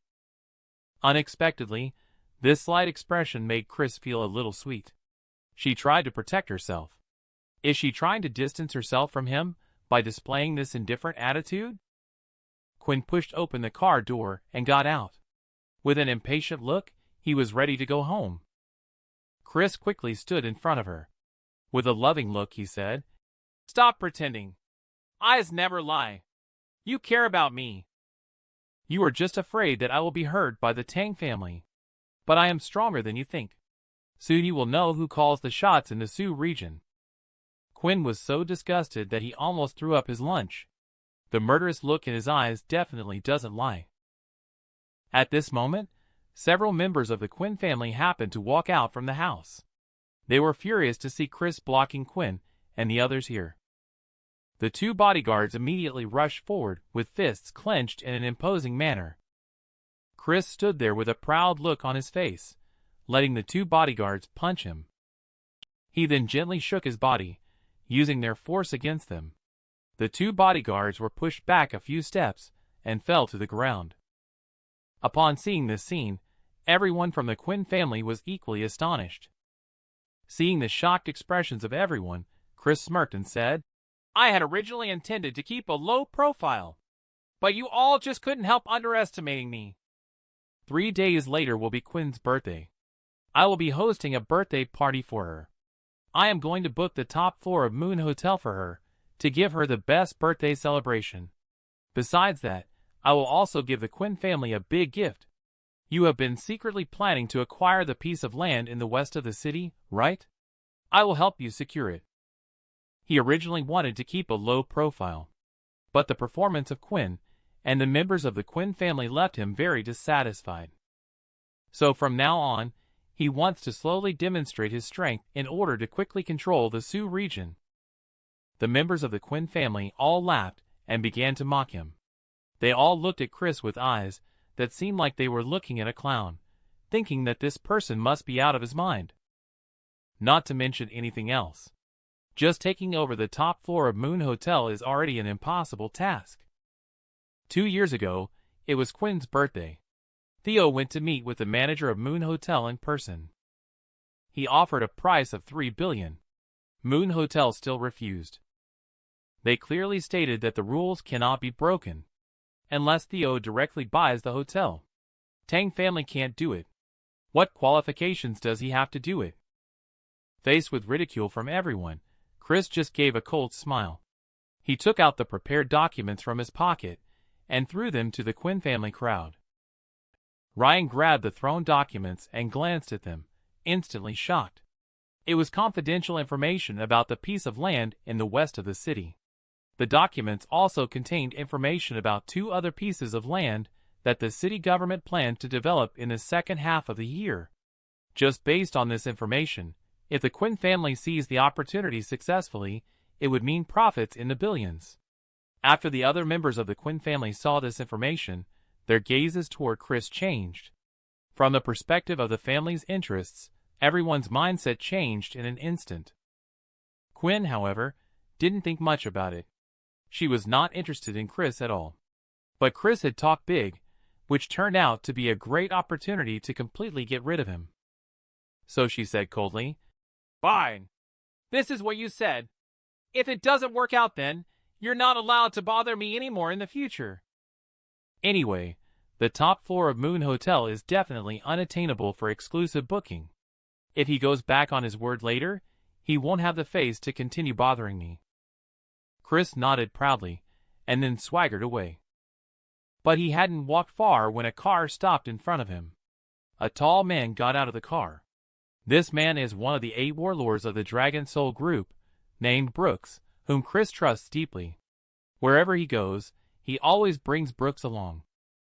After Gold Investments suffered a major loss a few days ago, Chris recalled him from Europe to X country and had him mobilize a whopping $500 billion in funds. They successfully acquired the Stone Company in the Sioux region and renamed it LC Company. This Sioux region is not quite what he had in mind. Relying solely on being low-key is too slow to get things done. He decided to speed up the conquest of Sioux region LC Company, just as pioneer. The man was reborn as the villain in the novel. He only needs to survive a certain plotline to receive the corresponding rewards. But this will also cause the butterfly effect, leading to significant changes and advancements in the plot. Theo came to Moon Hotel to check his rewards. He had followed the system for so many rounds. The reward this time is indeed generous. But he always feels something is not quite right. At this time, the general manager of the hotel was already waiting for him. They had just sat down for a short while when his secretary rushed in. "Manager, the person in charge of LC Company is here at our hotel. They said they want to contract the top floor of the hotel to host a birthday banquet." The general manager furrowed his brow. The top floor of Moon Hotel is a major highlight of the hotel, mainly due to its excellent view. Every day, distinguished guests come here to spend their money. However, if someone were to exclusively lease the top floor of the hotel, it would surely offend other guests. Just as he was about to refuse, Theo suddenly spoke up and asked, "Is it LC Company? It used to be called Stone Company some time ago, but changed its name after the acquisition." Theo immediately exclaimed, "Isn't this the plot from chapter 95 of the original book?" In this chapter, Chris no longer pretends to be weak, but instead starts to demonstrate his true strength step by step. He wanted to prove himself to the Quinn family, so he took over the top floor of Moon Hotel, which was never open to the public, to host a grand birthday banquet for Quinn. At this birthday banquet, the members of the Quinn family all had swollen faces. No one dared to underestimate him again. Quinn was also conquered by his romance, completely enamored with him. After taking over the Quinn family, his power in the Sioux region grew stronger. He started working on merging with the Tang family. "You are always trying to trick me, aren't you?" Theo cursed in his mind. He said this system suddenly being so generous. There must be something fishy going on. According to the original plot, Chris sent Brooks to book the entire place. The top floor was reserved for Quinn's birthday banquet. The hotel's general manager refused to bend the rules no matter what. So Brooks grabbed the general manager by the neck, threatening him with death. He said if he didn't agree, he would die. After the hotel general manager had one foot in the gate of death, he realized he had offended someone he couldn't afford to. He could only agree to it. If Chris really succeeds in taking down the Quinn family, he will become a powerful force. Coupled with LC Company and other forces, the Tang family and myself will be in great danger. It's a matter of life and death. There's no way we can survive. After taking a deep breath, his gaze fell on the hotel manager. If you remember correctly, his little brother also had outstanding talent. Theo grinned and winked at him. "I think we can agree to take the top floor contract. But we absolutely cannot let the birthday banquet happen. You know what I mean?" The manager nodded. He was still a little confused. With some doubts, he left the office and met Brooks, who was waiting in the meeting room. Brooks shook hands with the manager with a proud expression and said, "My name is Brooks. My boss wants to book the top floor for his woman, Miss Quinn's birthday. How much does it cost? Give me a price." He heard about the rules of Moon Hotel. They do not accept bookings for the top floor. However, Chris has given the order. Whatever Chris wants to do must be done. He is prepared to show the other party who's in charge. Let Moon Hotel know. There are some people they cannot refuse. The manager's eyes instantly darkened. Quinn is their boss's woman. He's here to compete with Theo for a woman. No wonder Theo wanted to give his consent first before setting up a trap. It turns out, he was intentionally trying to embarrass the other party. The manager smiled triumphantly in his heart. He agreed wholeheartedly and stated that this time, there would be no charge. His attitude made Brooks somewhat surprised. It must be due to the presence of LC Company. It made the other party feel flattered. After all, making a bold move to acquire a company worth 500 billion definitely signals something. Anyone with a little bit of brains can see that. Someone capable of doing such a thing must have immeasurable strength. After both parties confirmed this matter, Theo nodded satisfactorily. The system wants to deceive me with my extraordinary wisdom. With talented subordinates by my side, how could a mere small system stand a chance against me? The man was reborn as the villain in a novel. Because he successfully survived a certain plotline. He was rewarded by the system, and received a hotel worth 20 billion yuan. Unexpectedly, as soon as he acquired the hotel, the male lead was ready to reserve the top floor for the female lead's birthday. In order to survive, Theo instructed his men to sabotage the matter. Theo thought for a moment. Following the original plot, to demonstrate their power, Chris also helped. The Quinn family took control of the piece of land in the west of the city, which is currently in their possession. After Brooks left the hotel, the next step is to take care of this matter. To avoid trouble with the crazy dog, Theo decided to use the same old trick again. He called the hotel manager and asked him to give the piece of land in the west of the city to the Quinn family first so that Chris could show off his strength to the Quinn family. After the birthday banquet is ruined, we can just take back the land. At that time, if the Quinn family feels like they are being played, how can we still treat them well? In any case, we cannot let that dog continue to grow in Sioux region. The hotel manager now completely understands that Theo wants to give this piece of land to the Quinn family as a birthday gift. Theo is indeed generous when making a move. It must be arranged. At this moment, Theo received a prompt from the system. Hooray! Due to shamelessness triggering a special reward, he successfully mastered the ancient martial arts skill Fudo Myo technique. Theo exclaimed in shock.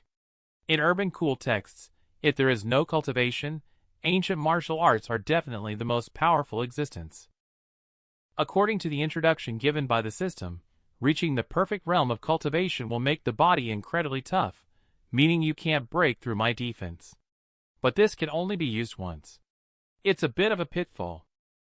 After Theo left, the manager stayed in the office feeling extremely excited.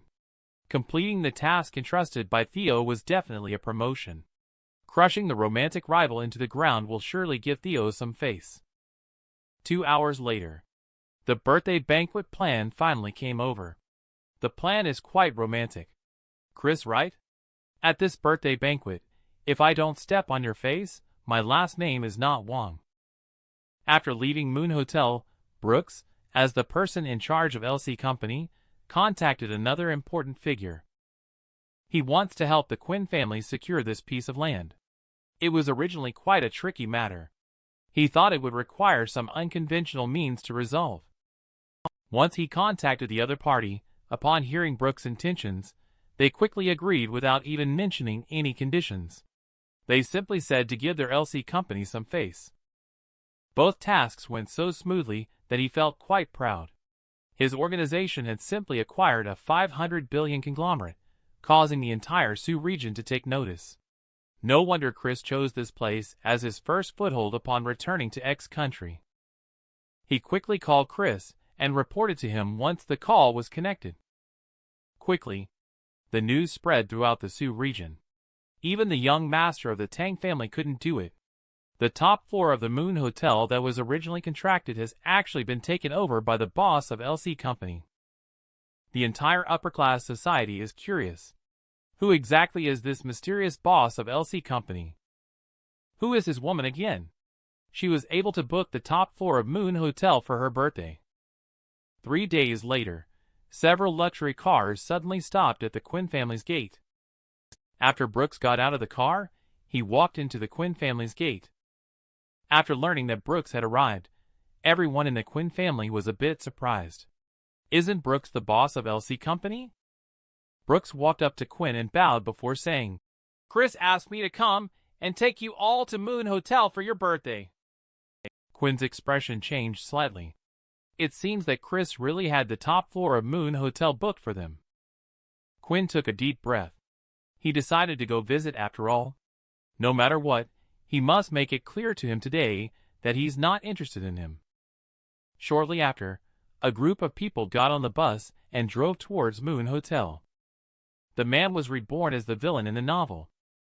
He barely survived 2 plotlines. As a result, he faced another life-or-death situation. In order to survive until the end, he had to go along with the male lead's intentions and celebrate the female lead's birthday at his own hotel. Seeing Quinn approaching, Chris couldn't help but smirk knowingly, feeling a triumphant sense of satisfaction. Quinn sighed. He was just about to speak and sort things out. The whole night sky was illuminated by fireworks. The sudden sound interrupted her. He feels a sense of accomplishment. Quinn sighed. Just about to speak to clarify things. The entire night sky was lit up by fireworks. The sudden sound interrupted her. Everyone's attention was subconsciously drawn to the fireworks. As she watched, she suddenly realized that the fireworks had turned into a message. "Happy birthday, Quinn!" This fireworks display was grand. Almost half of the Sioux region could see it. The Quinn family members all had stunned expressions upon seeing it. Chris was very satisfied with this. In his heart, he couldn't help but feel delighted. As the celebration neared its end, the fireworks once again turned into a string of words. "Love you, Theo." Chris's face looked as awful as if he had eaten shit. Why was that bastard's name there at the end of the birthday banquet that he had prepared for Quinn? The faces of the Quinn family members also changed. Isn't that Theo's name? The audience watching the performance below didn't seem too surprised. And the manager standing in the corner of the hotel revealed a satisfied smile. Theo learned that today's birthday banquet was successfully held. So he hurried over. When he gasped and rushed to the top floor, everyone's gaze gathered on him.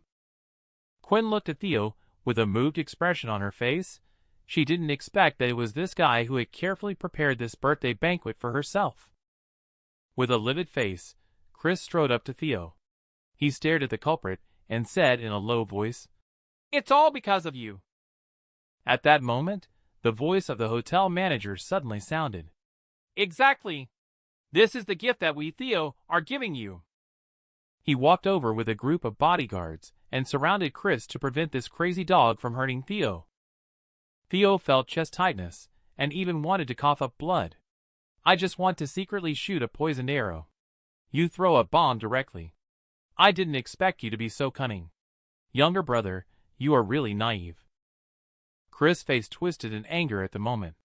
His eyes stared at Theo with resentment. He saw several bodyguards blocking his way. He rushed forward and threw a few punches. He saw him rushing towards Theo. Quinn, furious, stood in front of Theo.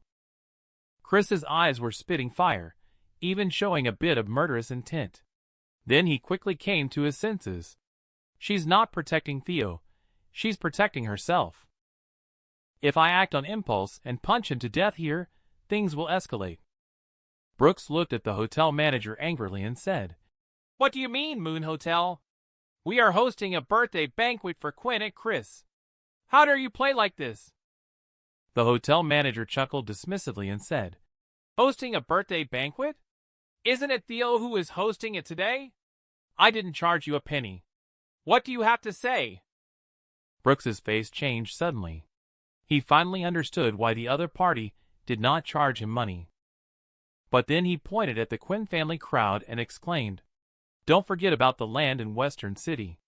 Without Chris, your Quinn family won't be able to get it in your next life." The faces of the Quinn family crowd suddenly looked somewhat embarrassed. Although this kid pretended for half a day that it wasn't his business, it seems that the Quinn family did take advantage of him with that land in Western City. Ryan's face darkened. He was just about to stand up and express his willingness to return the land to them. The manager coldly snorted and said disdainfully, "That piece of land was only obtained by the Quinn family because Theo spoke up." As soon as he said that, Ryan quickly made a phone call with his phone. After asking a few questions and getting an answer, he looked at Theo gratefully. At this point, Chris's mentality was on the verge of collapse. But after extreme anger, he suddenly calmed down. He walked away briskly from this humiliating place. After they left, the hotel manager smugly adjusted his hairstyle. "You guys also deserve it." After staring at the manager for a few moments, Theo felt that he couldn't stay here any longer, no matter how he looked at it. He tempted him with a doubled salary and sent him off to Siberia. The man was reborn as the villain in the novel. He messed up the birthday party prepared by the male lead for the female lead. He even caused the male lead to be humiliated on the spot by everyone. For this reason, Chris secretly harbored the intention to kill, ordering his subordinates to prepare for retaliation. Within a week, he not only wanted to shut down Moon Hotel, but also to leave the hotel manager with no place to be buried alive. As for Theo, he not only wanted to kill him, but also to let him watch with his own eyes, as the Quinn family perished before his death. Upon returning home, Theo sat wearily in a chair. Thinking about Chris's expression earlier that day, Theo knew that the difficulty of surviving had increased once again. He had just lain down when the sound of the system rang out. Host successfully survived the plot. The reward is a copy of the Heavenly Scripture of the Green Sack. Automatically learned. The system suddenly showed great mercy by giving such amazing rewards. It directly filled up my medical talent to the maximum. He looked at his own body. His eyes seemed to be able to penetrate his body and see the meridians. In simple terms, his current medical skills are top-notch in the entire X country. Getting such a good reward, Theo was not in a hurry to be happy. This system doesn't seem right. Seeing the system directly shutting down, Theo decided not to use his medical skills externally for the time being. He lay down on the bed and quickly fell asleep. The next day when he opened his eyes, he saw Zoe standing by his bed. With her pure and sweet appearance and petite figure, she indeed looked like a high school girl. "Be a little more mindful of your image, okay? Early in the morning, you're showing me this kind of thing. Is it appropriate for an innocent young boy to see this?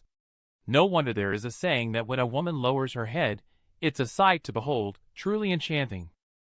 After hearing Theo's heartfelt words, Zoe blushed all the way to her ears.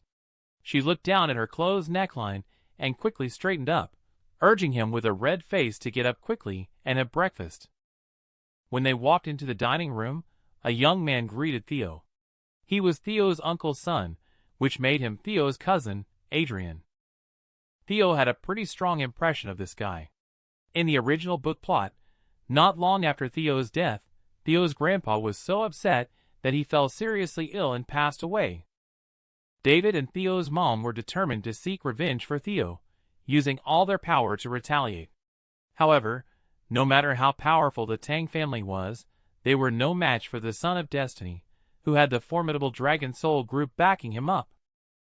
Adrian, who had been suppressing his ambitions, took the opportunity to join forces with Chris and betrayed the Tang family by becoming Chris's right-hand man.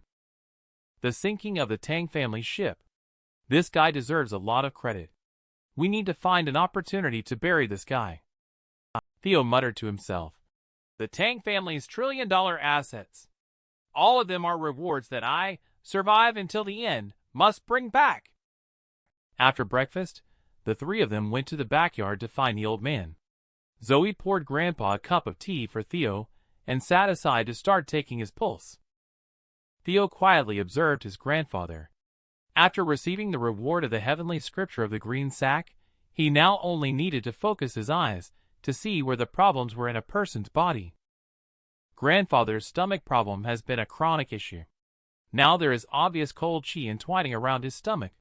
According to the heavenly scripture of the green sack, this is considered a deficiency of stomach yin, caused by a lack of yin and deficiency of bodily fluids.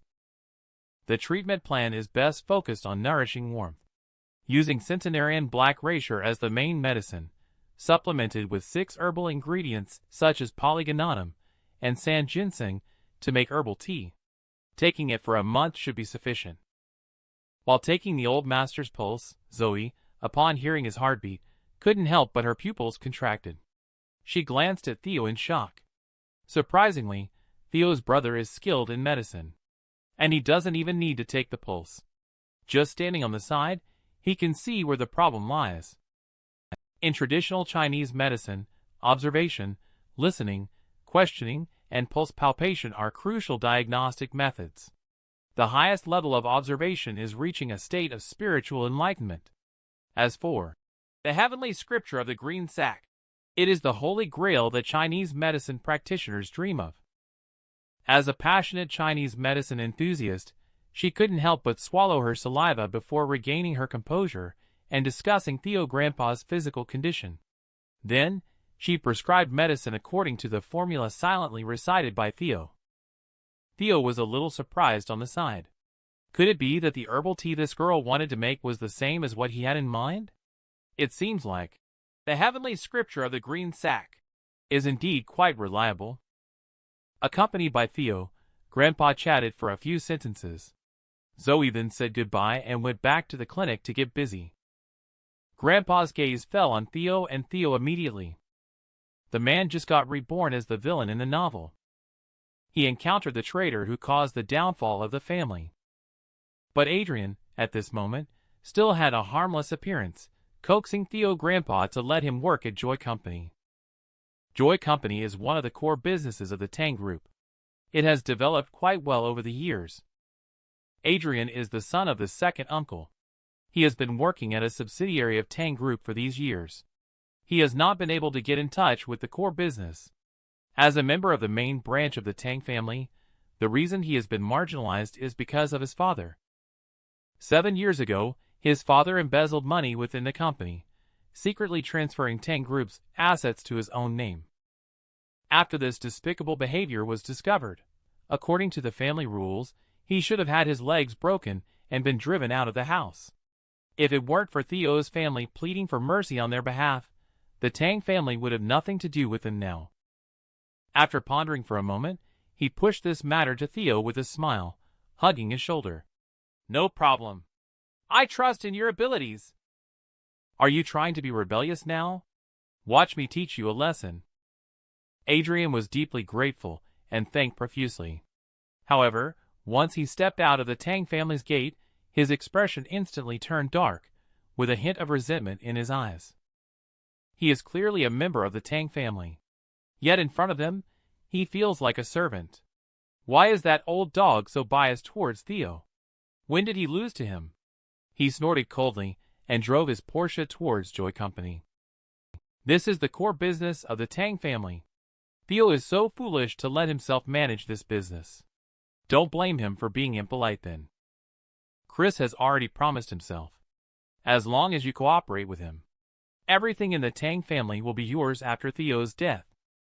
After leaving home, Theo drove back to the headquarters of the Tang Group.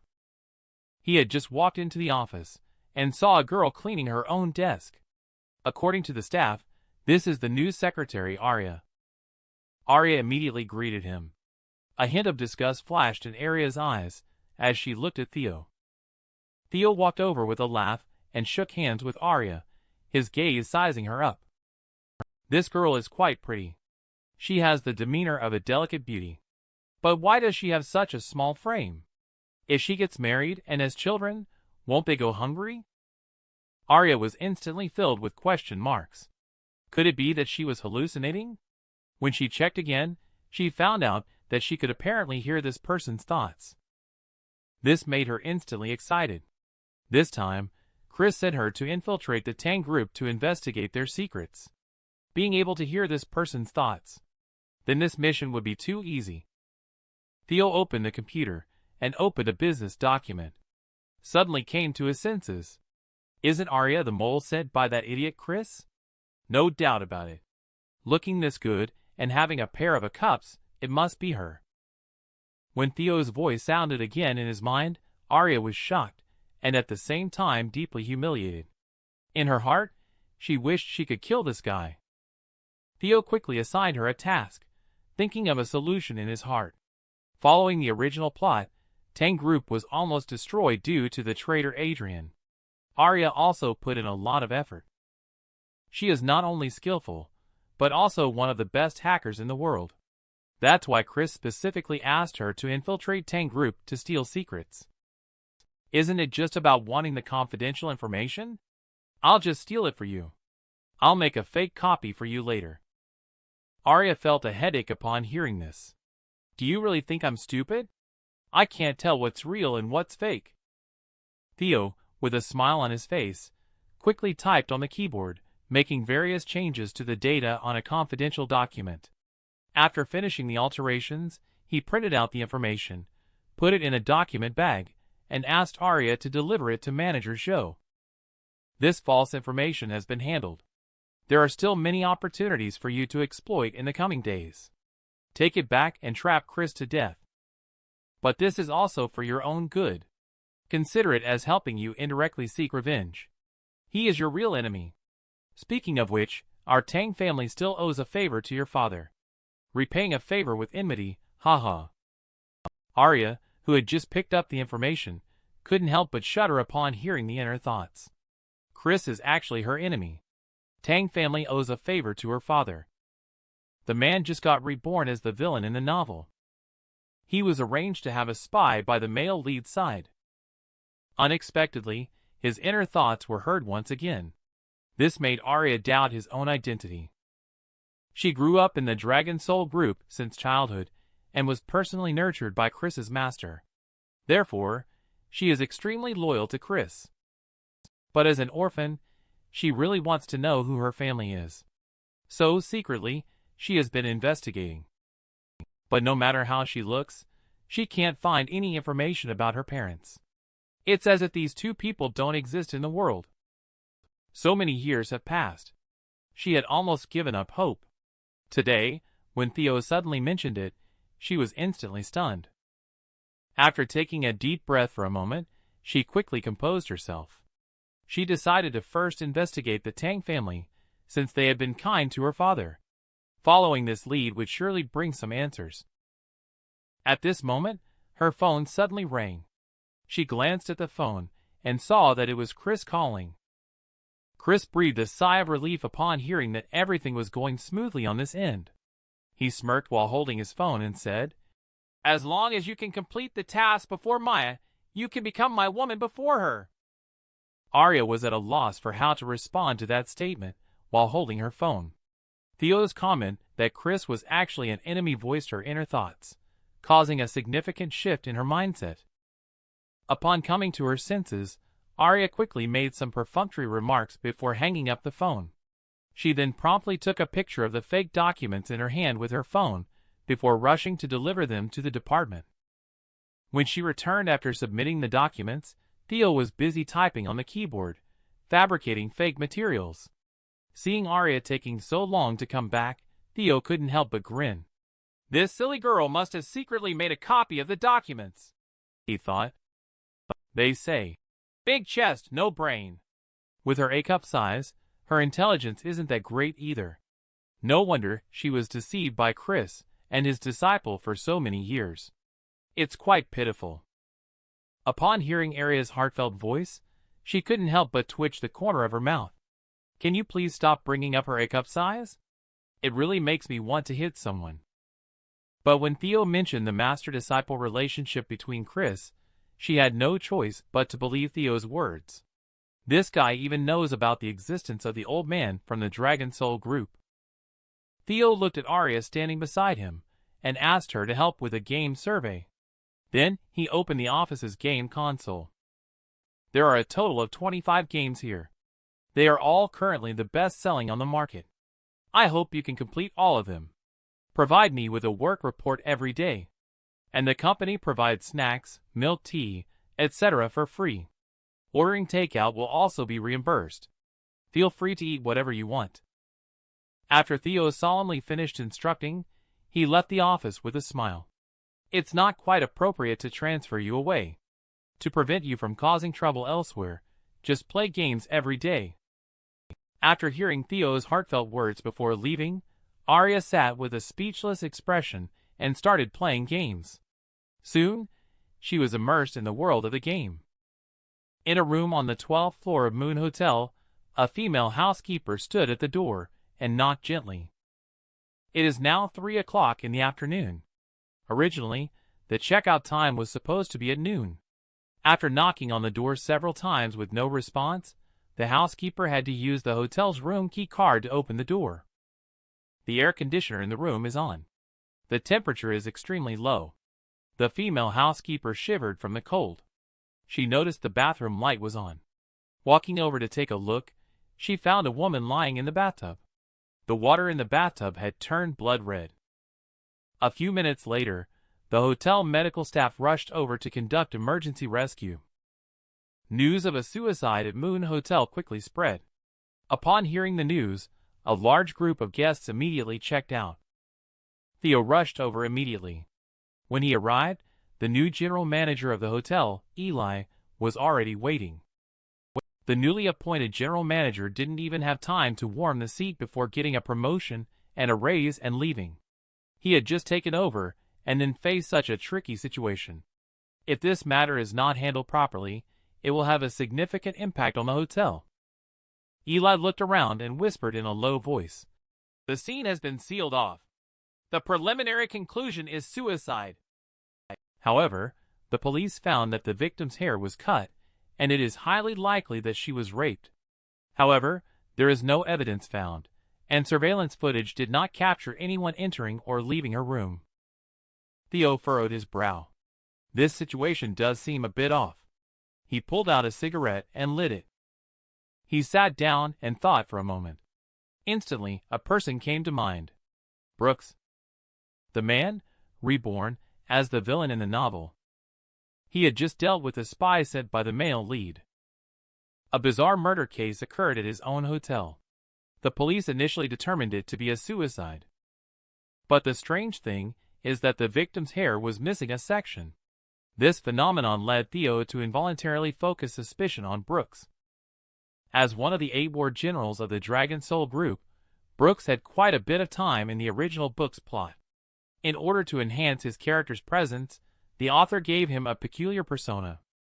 That is, after he kills someone, he will take something from the other person. For men, he will cut off their pinky finger, and for women, he will snip off a piece of their hair. Theo's face darkened at the thought. Last time Chris was so humiliated at the hotel. It's understandable for him to seek revenge. But framing himself for a murder is a bit insane. He needs to find an opportunity to settle the score with this guy. The boss is not easy to handle. It's not difficult to deal with a mad dog.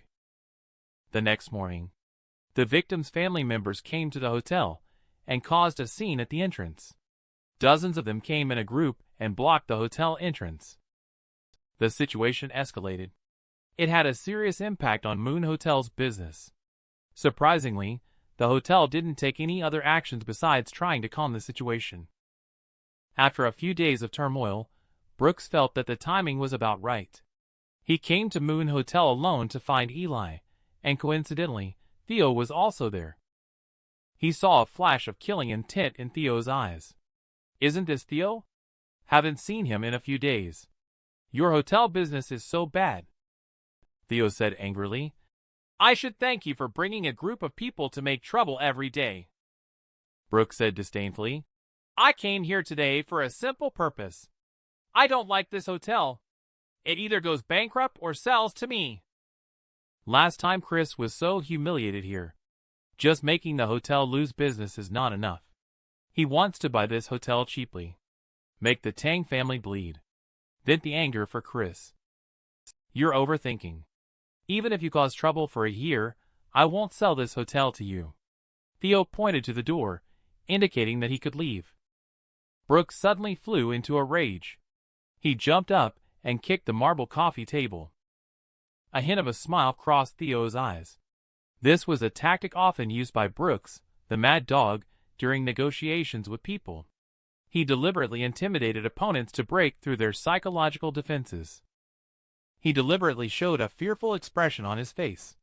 After a moment of struggle, he opened his mouth and said, "Okay, I'll sell." Seeing Theo bowing his head in retreat, he threw the contract that had been prepared long ago to Theo.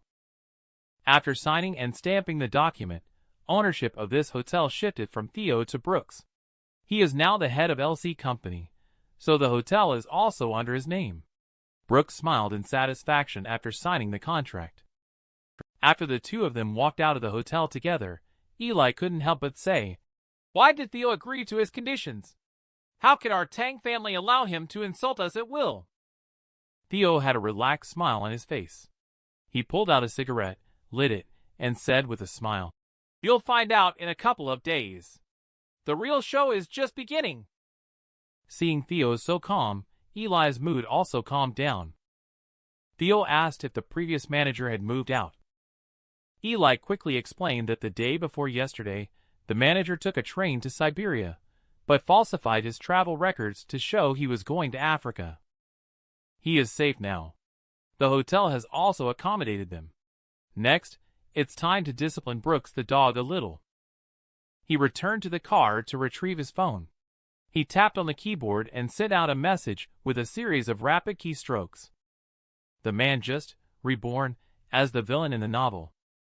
He was framed by the henchman of the male lead. There was a murder case at his own hotel. In order to fish for bigger opportunities, Theo had to agree to sell the hotel at a low price to Brooks.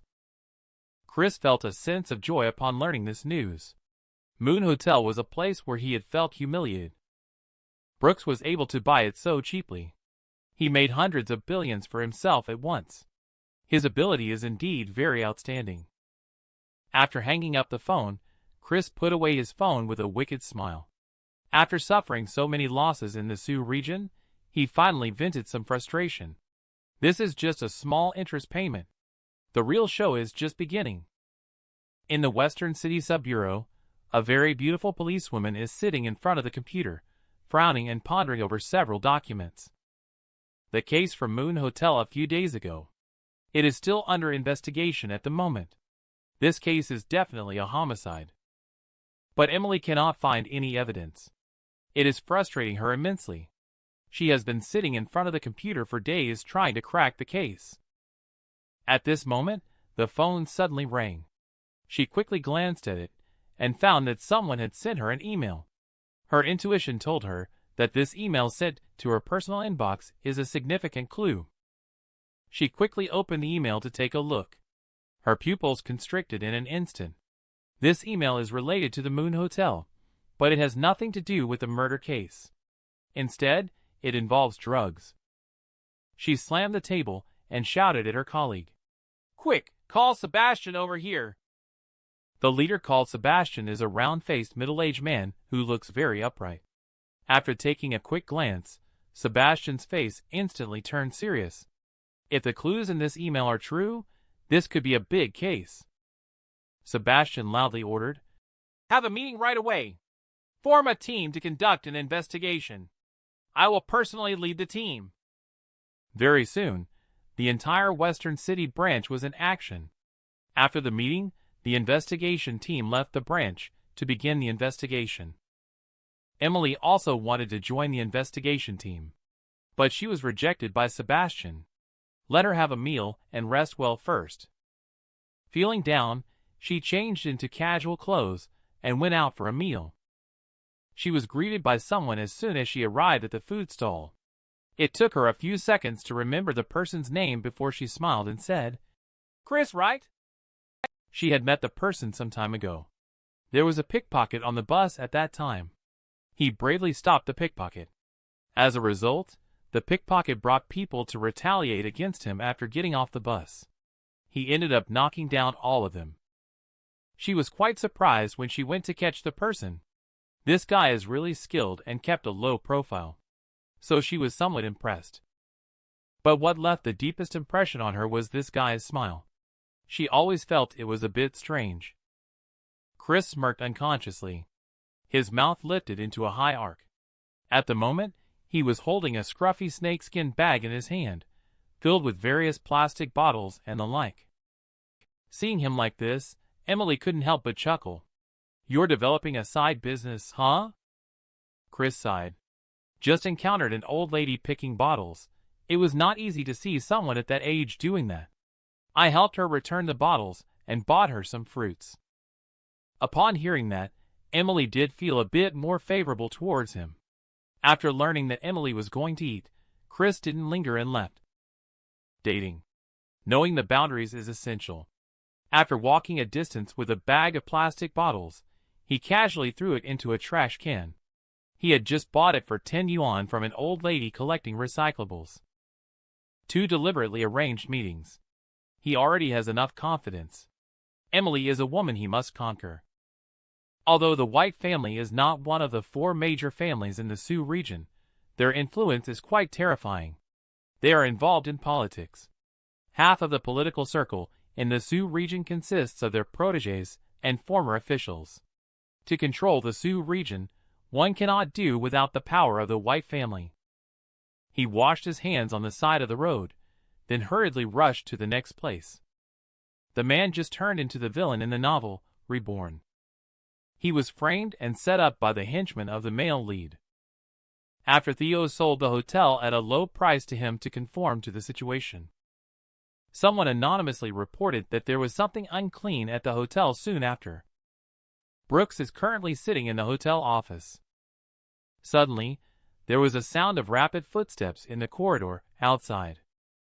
The office door was then rudely pushed open, and a group of police officers rushed in. The one leading the team was Emily. She took out her own identification and asked coldly, "Are you the person in charge of the hotel?" Brooks looked Emily up and down boldly. "What's up?" Emily waved her hand, and a police officer pulled out handcuffs to put on Brooks. "Your hotel is suspected of harboring drugs. Come with us." Brooks was about to fight back, but several heavily armed special police officers had already begun aiming their guns at him. He immediately raised his hands, his eyes filled with anger. After being taken downstairs, Brooks was completely dumbfounded. The surrounding area has been sealed off. Police cars line the streets like 2 long dragons. Dozens of people sit on the ground with handcuffs on, their faces filled with fear. Even a fool like Brooks knows that this incident is definitely going to cause a big stir. Soon, this piece of big news spreads throughout the entire Sioux region. The renowned Moon Hotel is actually suspected of hiding drugs. As the person in charge and legal representative of the hotel, Brooks is completely finished this time. Moon Hotel was also sealed on the spot. Theo, who quietly orchestrated all this, is now lying on the bed playing with his phone. He is already aware of the operation by the Western City Sub-Bureau. Theo remembered the original plot of the book. There were people smuggling drugs in the hotel. So he immediately had people quietly investigate in the hotel. After finding some clues, he simply passed the hot potato to Brooks, leaving him to deal with it happily. He also easily pocketed 5 billion. As for offending Chris Theo, he has gradually become accustomed to it. He is trying to survive as much as possible. When he can't survive, I can't just offer my neck to let you chop off. Just getting ready to put down the phone and go to bed. His phone suddenly rang. He glanced at it. The note displayed, "Emily Theo," instantly piquing his curiosity. Could it be that she had discovered he had sent her the email? After obtaining the clue last time, he deliberated and deliberately selected the anonymous email sent by Emily. Both of them come from the Sioux region's prominent family, and he was somewhat familiar with Emily. However, Emily has a very unfavorable impression of him because he has a close friend named Elias. Elias is the most famous playboy in the Sioux region. They are as close as brothers, so he is also resented by Emily. After pondering for a moment, he answered the phone. "Isn't this Emily? Talking to me heart to heart so late at night. You must be the former boss of Moon Hotel. Come to the Western City branch immediately for questioning." No nonsense. Otherwise, I'll bring people to your house to arrest you. After being hung up by Emily, Theo couldn't help but click his tongue twice. This woman is still so sharp. She has a great reputation in the Sioux region circle because of her integrity. Many young masters have suffered great losses at her hands due to her strong principles. Power, indeed, is much more formidable than money. This is also the standard character setting for the refreshing female police officer in the story. She comes from a prestigious family background and has an overwhelming sense of justice. Every day, apart from catching criminals, that's all she does. This is also why Theo chose her. Dress up happily, Theo prepares to leave. Anyway, the hotel owners and managers are not his concern. It's just a formality. When he arrived at the Western City substation, Emily was waiting for him. She looked at herself with disgust. It's okay to look at me like that. This look is perfect. Although I deeply feel my dignity being despised, it's okay. I like it. I hope you can exert more effort. Emily feels like she might have been too tired recently and didn't rest well. Whose voice was that just now? It seems like it was this guy's. The man was reborn as the villain in the novel. He found out that there were drugs hidden in his own hotel. He then turned the tables and sold the hotel to the henchman of the male lead. Then he turned around and reported it. Unexpectedly, as the former owner of the hotel, he was also summoned to the police station for questioning by Emily. Emily looked at Theo and asked, "Do you know about the incident at Moon Hotel today? As the former owner of Moon Hotel, you are also considered a suspect. Let's start taking your statement now. You_0 are the suspect. My family is so wealthy. I have no reason to do this. The email you received was sent by me, okay?" After hearing the inner voice again, Emily finally confirmed that she was not hearing things in a confused state. She furrowed her eyebrows slightly, not bothering to dwell on the fact that she could hear inner voices. What she was more concerned about was the email. It was sent by Theo. She didn't like people who liked to stir up trouble. With the capital of the Tang family, there was really no need to touch such dirty things. Emily turned the pen in her hand and stared at Theo. "Do you know any clues about this case?" "I've sent you all the information I know. But I did find out that the scumbag who caused trouble also owns a hotel. Normally, I would have reported to Brooks, but I couldn't do anything when he insisted on buying the hotel. This person went to the hotel to murder someone in order to frame me, then made it look like a suicide. And then he brought people to cause trouble. If only I could find some clues, I would report him along with the others." Emily's body trembled slightly.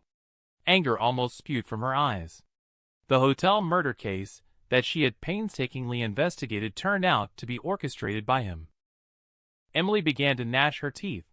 However, she was also a bit annoyed with Theo in front of her. This guy knew so much, but kept it hidden from her. Fortunately, she could hear his thoughts. She took a big gulp of water to refresh herself and then stared at Theo. "I'm curious why you suddenly decided to sell the hotel to Brooks at such a low price." Theo smiled and said that Brooks is rich and capricious, causing trouble every day. "My hotel can't operate properly with him around. These mercenaries have no humanity at all." Emily's face changed again. She had already investigated Brooks and found that he is an entrepreneur abroad. This time he came back to invest. As for his identity as a mercenary, she really couldn't find any information. She quickly noted down this critical piece of information. This clue happened to align with her speculation. Emily continued to ask, "How much do you know about Brooks as a person?" Theo hesitated for a moment, then poured dirty water on him without any hesitation. "I don't know anything about this scum at all. This guy is a crazy mad dog. After killing someone, he would collect body parts from the victims." She remembered. The woman he killed. Her hair might be hidden in his house. "I'll email you later. Almost forgot about that." Emily quickly jotted down this crucial clue. With so many clues now, this case might finally be solved. She even found Theo a bit more appealing. This guy really helped a lot. After going through a symbolic process, the investigation concluded. Just as the two were about to get up and leave the office, the door was pushed open. Chris walked in from outside with a lawyer. When he saw Emily and Theo together, he instantly locked eyes with Theo. Emily frowned and asked Chris, "What's wrong? Are you here to file a report?" Chris's face looked slightly embarrassed. "I'm here to visit a friend of mine. He was taken into custody by you guys." But ever since she heard Theo's confession, Emily's little bit of fondness for Chris vanished instantly. Playing with criminals, what else could be more trashy than that? Chris saw Emily's cold gaze and felt like he was about to vomit blood. As a skilled womanizer, he naturally knew that his actions today had committed a serious taboo and easily could earn Emily's disgust. But Brooks got into trouble. As the leader of the Dragon Soul group, he can't just ignore it. If this matter is not handled well, Brooks_0 will have to reincarnate. How will the members of the organization see themselves then? Going back to X country, nothing has been accomplished. You've already sent a brother to serve the Buddha. Sure enough, Emily's impression of Chris plummeted to the bottom upon hearing the name Brooks. The man reborn as the villain in the novel turned around and sold his hotel at a low price to the male lead. He didn't expect that troubles would arise just after completing the transaction of the hotel. Male lead's subordinate was successfully sent to the police station. But he was also taken to the police station for questioning due to his previous role as the store manager. Unexpectedly, his inner thoughts were heard by Emily. This not only cleared his suspicion, but also provided a crucial lead in solving the case. As the leader of the Dragon Soul group, the male lead had to come forward to deal with the matter, even revealing his own identity. Emily, however, did not feel shocked by this. She coldly refused Chris's visit. Chris became a little anxious after hearing this. Pointing at Theo, he said, "He is innocent in this matter. He only took over Moon Hotel a few days ago. The previous owner of Moon Hotel was the one you should be going after." Theo widened his eyes. "What does this have to do with me? I was not involved. The police have already finished their investigation. I am innocent." "Silly Chris, don't try to pin the blame on me. I didn't commit murder at the hotel. If anyone should be caught, it should be you." After hearing Theo's heartfelt words, Emily looked at Chris and said, "I don't need you to teach me how to do things. The legal and responsible person at the hotel now is Brooks. I will arrest him." "You are his boss. It's the same as Moon Hotel being your property. That works out perfectly. You should also be prepared to be investigated." Chris was so angry that his face turned green. What kind of logic is this _0? Theo, on the other hand, was watching the excitement from the side. Is this plot not quite right? By now, Chris should have improved his favorability. The kid deliberately went to catch the pickpocket to create a first meeting. He even went to buy a bag of plastic bottles, saying it was for helping the old lady who collects recyclables. With these two waves of favorability, Emily should have fallen in love with him by now. The plot must have collapsed again. "Officer, hurry up and arrest him. A man like him should be in jail. It's a waste if he doesn't go." Emily's eyes darkened. Even the initial encounter was orchestrated by this guy named Chris. He's really disgusting. Chris suppressed his anger and pointed at Theo, self-righteously saying, "Officer, I can cooperate with your investigation. But the person you should really investigate is him. I suspect he intentionally sold the hotel at a low price to frame my friend." Theo was about to retort when Emily cut in. "Is it not allowed for someone from a wealthy family to do this? He bought the hotel to confess his love to his girlfriend." Chris suddenly trembled with anger, recalling the humiliating scene at the hotel that day. After listening to Emily's inner thoughts for a long time, she had already decided that Chris was definitely not a good person. At the same time, she had also confirmed that Theo was innocent. And after he discovered the criminal clues, he immediately sent an email to himself.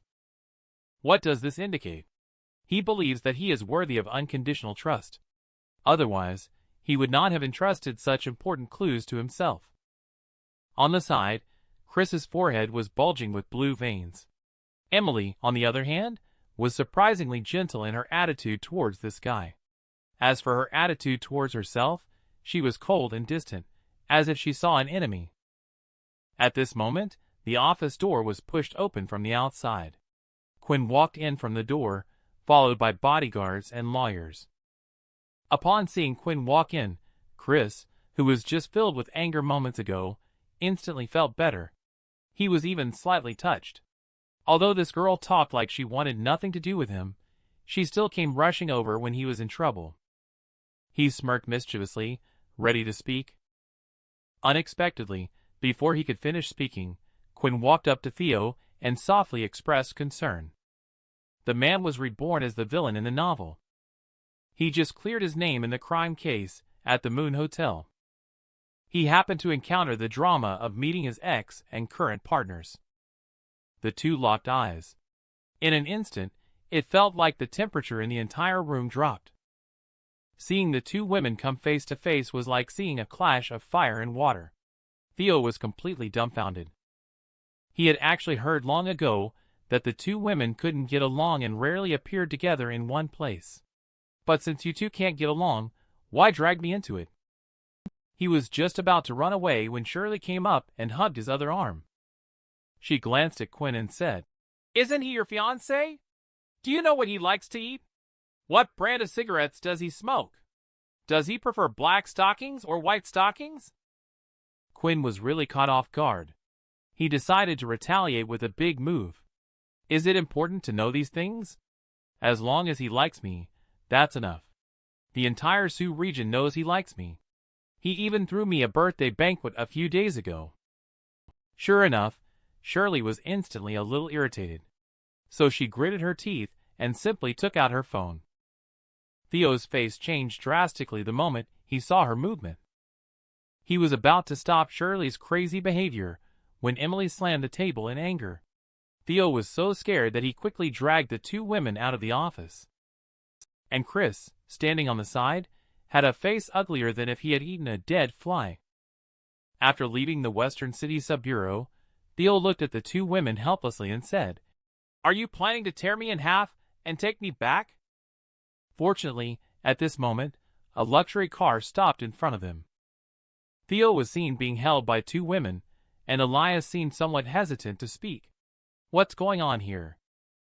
At this time, the two women also felt embarrassed about being so angry. They both let go of Theo at the same time. After learning that Theo was fine, Elias walked over with a big smile and hugged Theo. Then he noticed Quinn's two daughters. They were staring at him with murderous eyes. They definitely remembered the last time he took Theo to the Galaxy Club. When they left, Theo quickly took out a cigarette, lit it, and took a drag to calm his nerves. At this moment, Elias's face looked tired as he stood up and said, "Brother, there's nothing urgent, so I'll go back to rest first. Let's have a drink next time.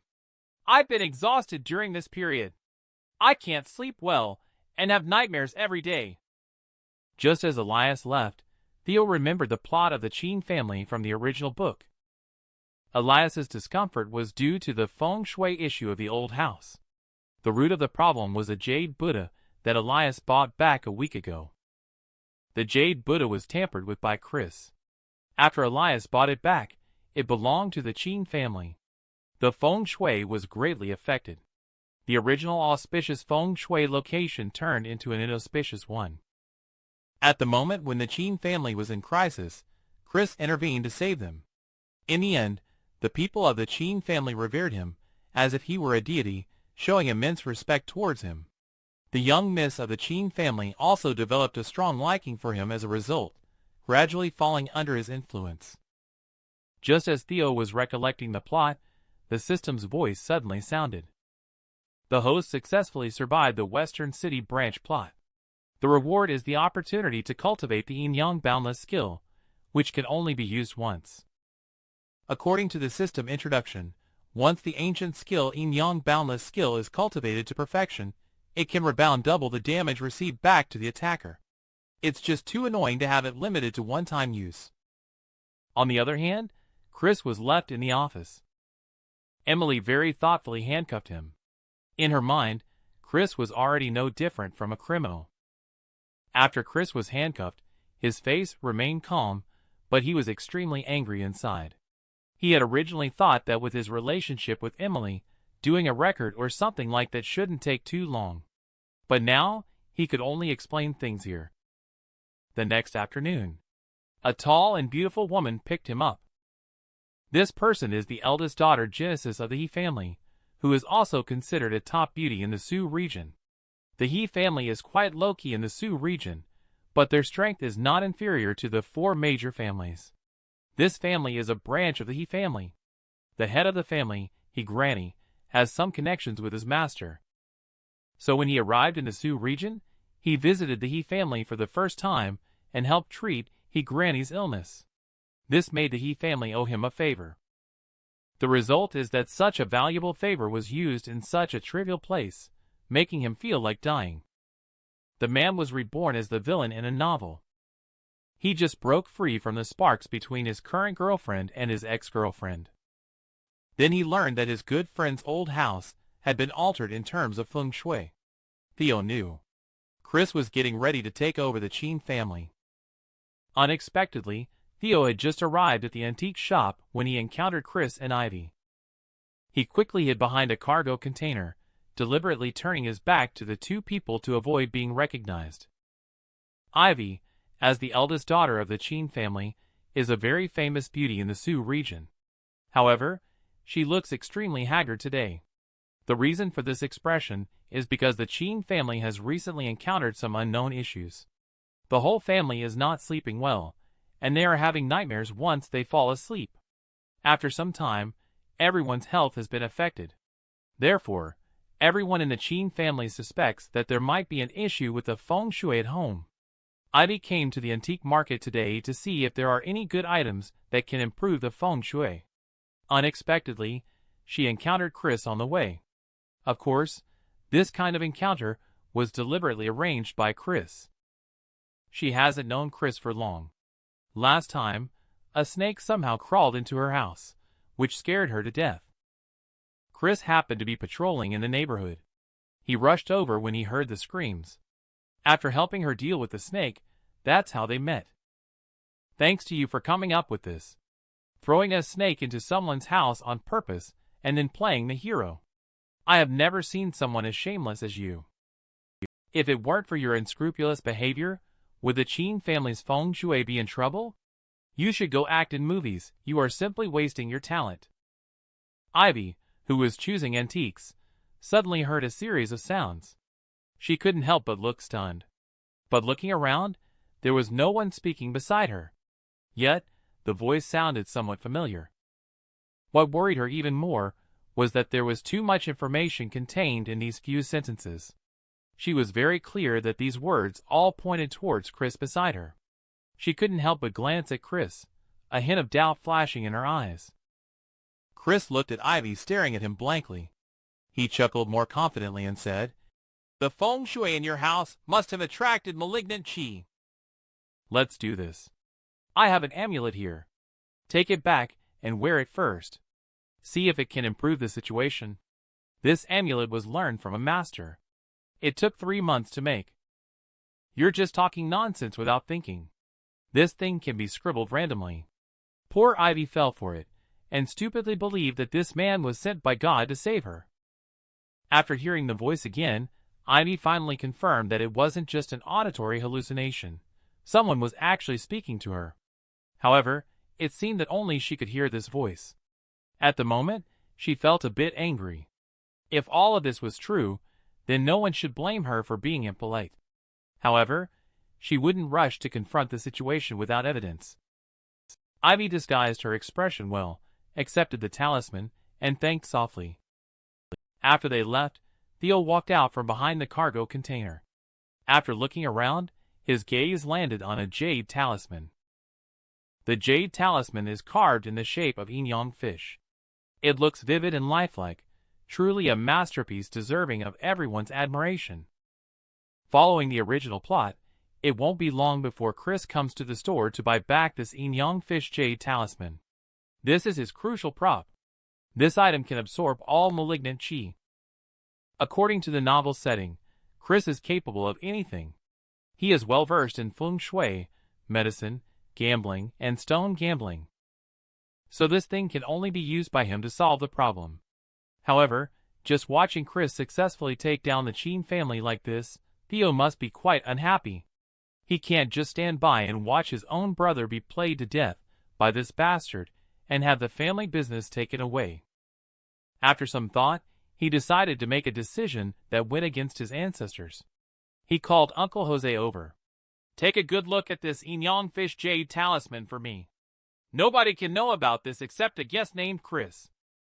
This crucial item must still fall into Chris's hands to resolve the crisis of the Qin family. So, there can be no mistakes in this matter. Otherwise, the plot will always collapse. He has to make an effort." Uncle Jose nodded. He felt that the name Theo mentioned sounded familiar. After thinking for a moment, he suddenly realized. Isn't this the bastard who competed with Theo for a woman? It is said that as long as you give him a strong beating, Theo will promote you to work overseas with a raise as a leader. Could it be that this is an opportunity from heaven for me? The man was reborn as the villain in the novel. In order for the plot to progress smoothly, he could only help the male lead complete the hero saves the beauty storyline first, allowing him to successfully get the yin-yang fish and remedy the Qin family's malignant qi problem. Unexpectedly, his subordinates are all henchmen. Uncle Jose decides to cause more trouble in order to get promoted and a pay raise. He immediately took out the yin-yang fish jade talisman from the cabinet. Then he went to find an identical piece of jade talisman, which was the yin talisman among the yin talisman and yang talisman. The yang talisman is used to eliminate malignant qi. The yin talisman is used to nourish malignant qi. After swapping the two items, he placed the yin talisman inside the cabinet and adjusted the price to 30 million. Satisfied with all these arrangements, he returned contentedly to the front of the cabinet. After waiting for about half an hour, Chris indeed walked in from outside. Upon entering, he walked around the shop and eventually came to the display counter of the yin-yang fish jade talisman. When he came in with Ivy just now, he spotted this item at a glance. He knew it was a good item to deal with malignant qi. Originally, he had intended to resolve the issues of the Qin family without needing these props. He could handle it on his own. But what he didn't expect was that the feng shui of the old Qin family residence was indeed a bit too good. This kind of feng shui layout, gathering wind and storing water like a golden waistband, after he tampered with it, the speed at which malignant qi accumulated was somewhat exaggerated. But when he saw the price, his face changed slightly. "You guys are robbing money at your store. This thing is priced at 30 million. Boss, we're not trying to rip you off. Yesterday, a feng shui master from Hong Kong said this thing is a treasure. He's coming to buy it tomorrow. If you want it, take it. If not, forget it. I'll sell it to anyone." Upon hearing that someone else also wants this item, Chris couldn't help but change his expression slightly. After pondering for a moment, he ultimately decided to bite the bullet and pay for it. On the other hand, since Zoe came last time to treat Wang Grandpa's illness, the Wang family has gradually recovered. After finishing his meal today, Wang Grandpa was about to practice calligraphy with a brush in hand. Before he could finish writing the first character, the brush suddenly fell from his hand. Immediately, he covered his chest and sat down on the chair. His body kept trembling violently. The private doctor quickly arrived to examine Grandpa Wang. Upon receiving the news, members of the Wang family also hurried over. Seeing Grandpa lying pale-faced on the bed, they all became extremely nervous. After the examination was completed, Shirley quickly inquired about the situation. The doctors looked somewhat puzzled and expressed that Grandpa Wang's condition was a bit critical. His organs were starting to fail gradually, but they couldn't identify the specific cause. They suggested that Zoe be summoned immediately. After Zoe arrived, they quickly began to examine Grandpa Wang's body. They examined for a while. A look of confusion appeared on her face involuntarily. Grandpa's current condition is very critical, but she couldn't pinpoint the issue. Seeing Zoe's puzzled expression, Shirley also started to feel a bit anxious. The members of the Wang family nearby were also feeling anxious and bewildered. Zoe's expression looked quite awful. I can't find out what the problem is.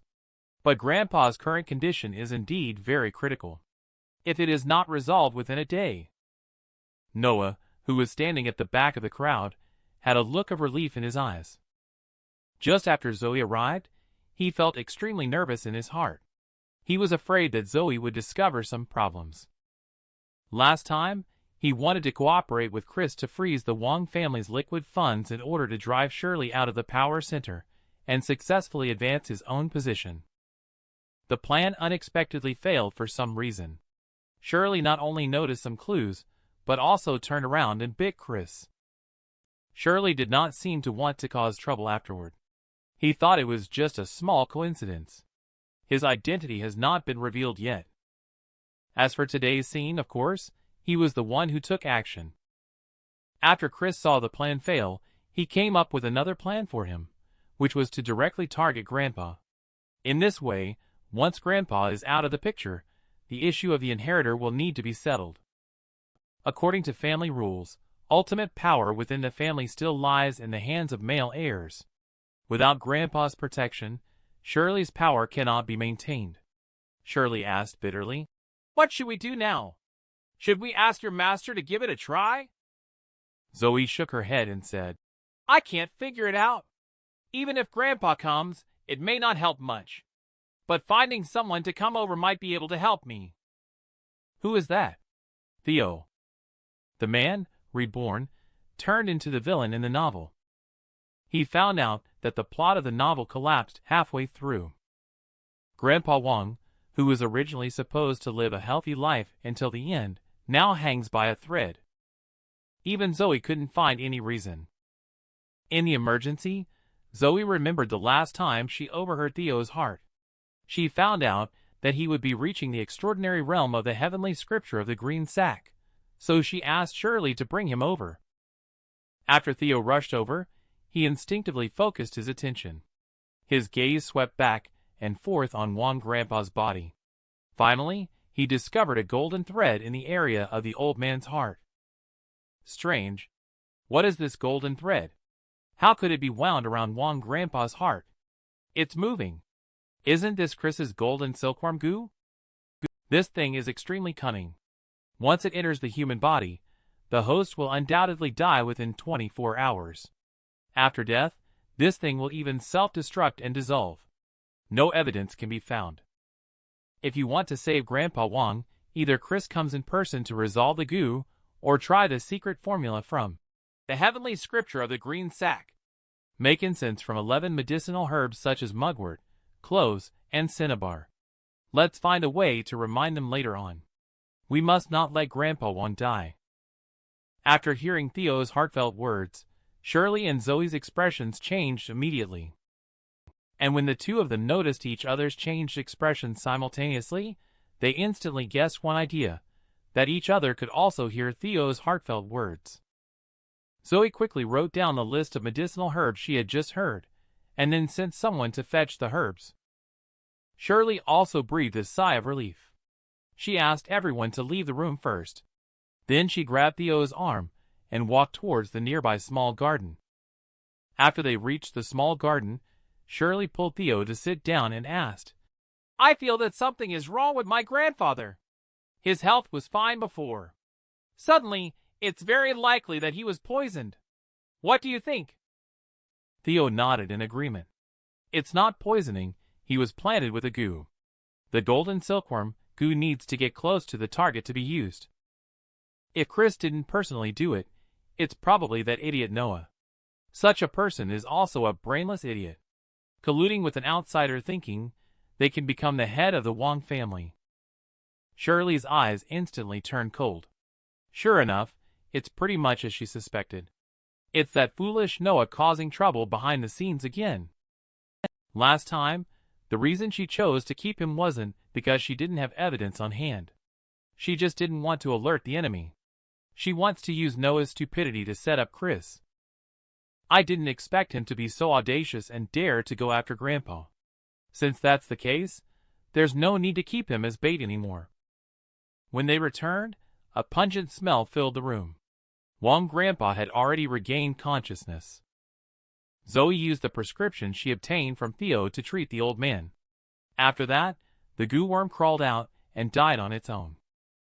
After everyone came over to express their concern and warm wishes for a while, they let the old man rest alone in the room. Theo had just walked out of the room when his phone started ringing. Glancing at it, he saw that it was a call from Elias. "You said you were called to my house to do feng shui. Hurry up and come over. Many people have already arrived today." Theo responded with a sound and then hung up the phone. He said hello to Shirley and hurriedly drove to the Chin family. Following the original plot of the book, today Chris is going to put on a show here and take on the identity of the #1 feng shui master in the Sioux region. As soon as Theo left, Shirley asked everyone to gather at the Wang family ancestral hall, indicating that there was a major announcement to be made. At this point, the nervous Noah, who was feeling guilty like a thief, also became tense. Could it be that he had noticed someone tampering with his grandfather? However, he wasn't too worried because he wasn't concerned about his own identity being exposed. Chris taught himself very covert means of planting goo. It will definitely not be discovered. After everyone arrived at the ancestral hall, Shirley called Noah, who was standing on the edge, to come out. She made him kneel down in front of the ancestors.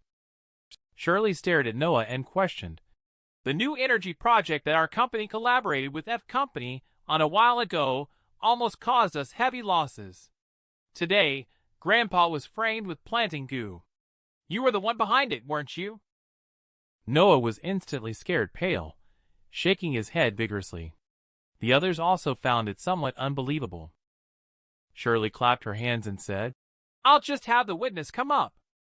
The man was reborn as the villain in the novel. He found out that the male lead actually framed Wang Grandpa in a power struggle.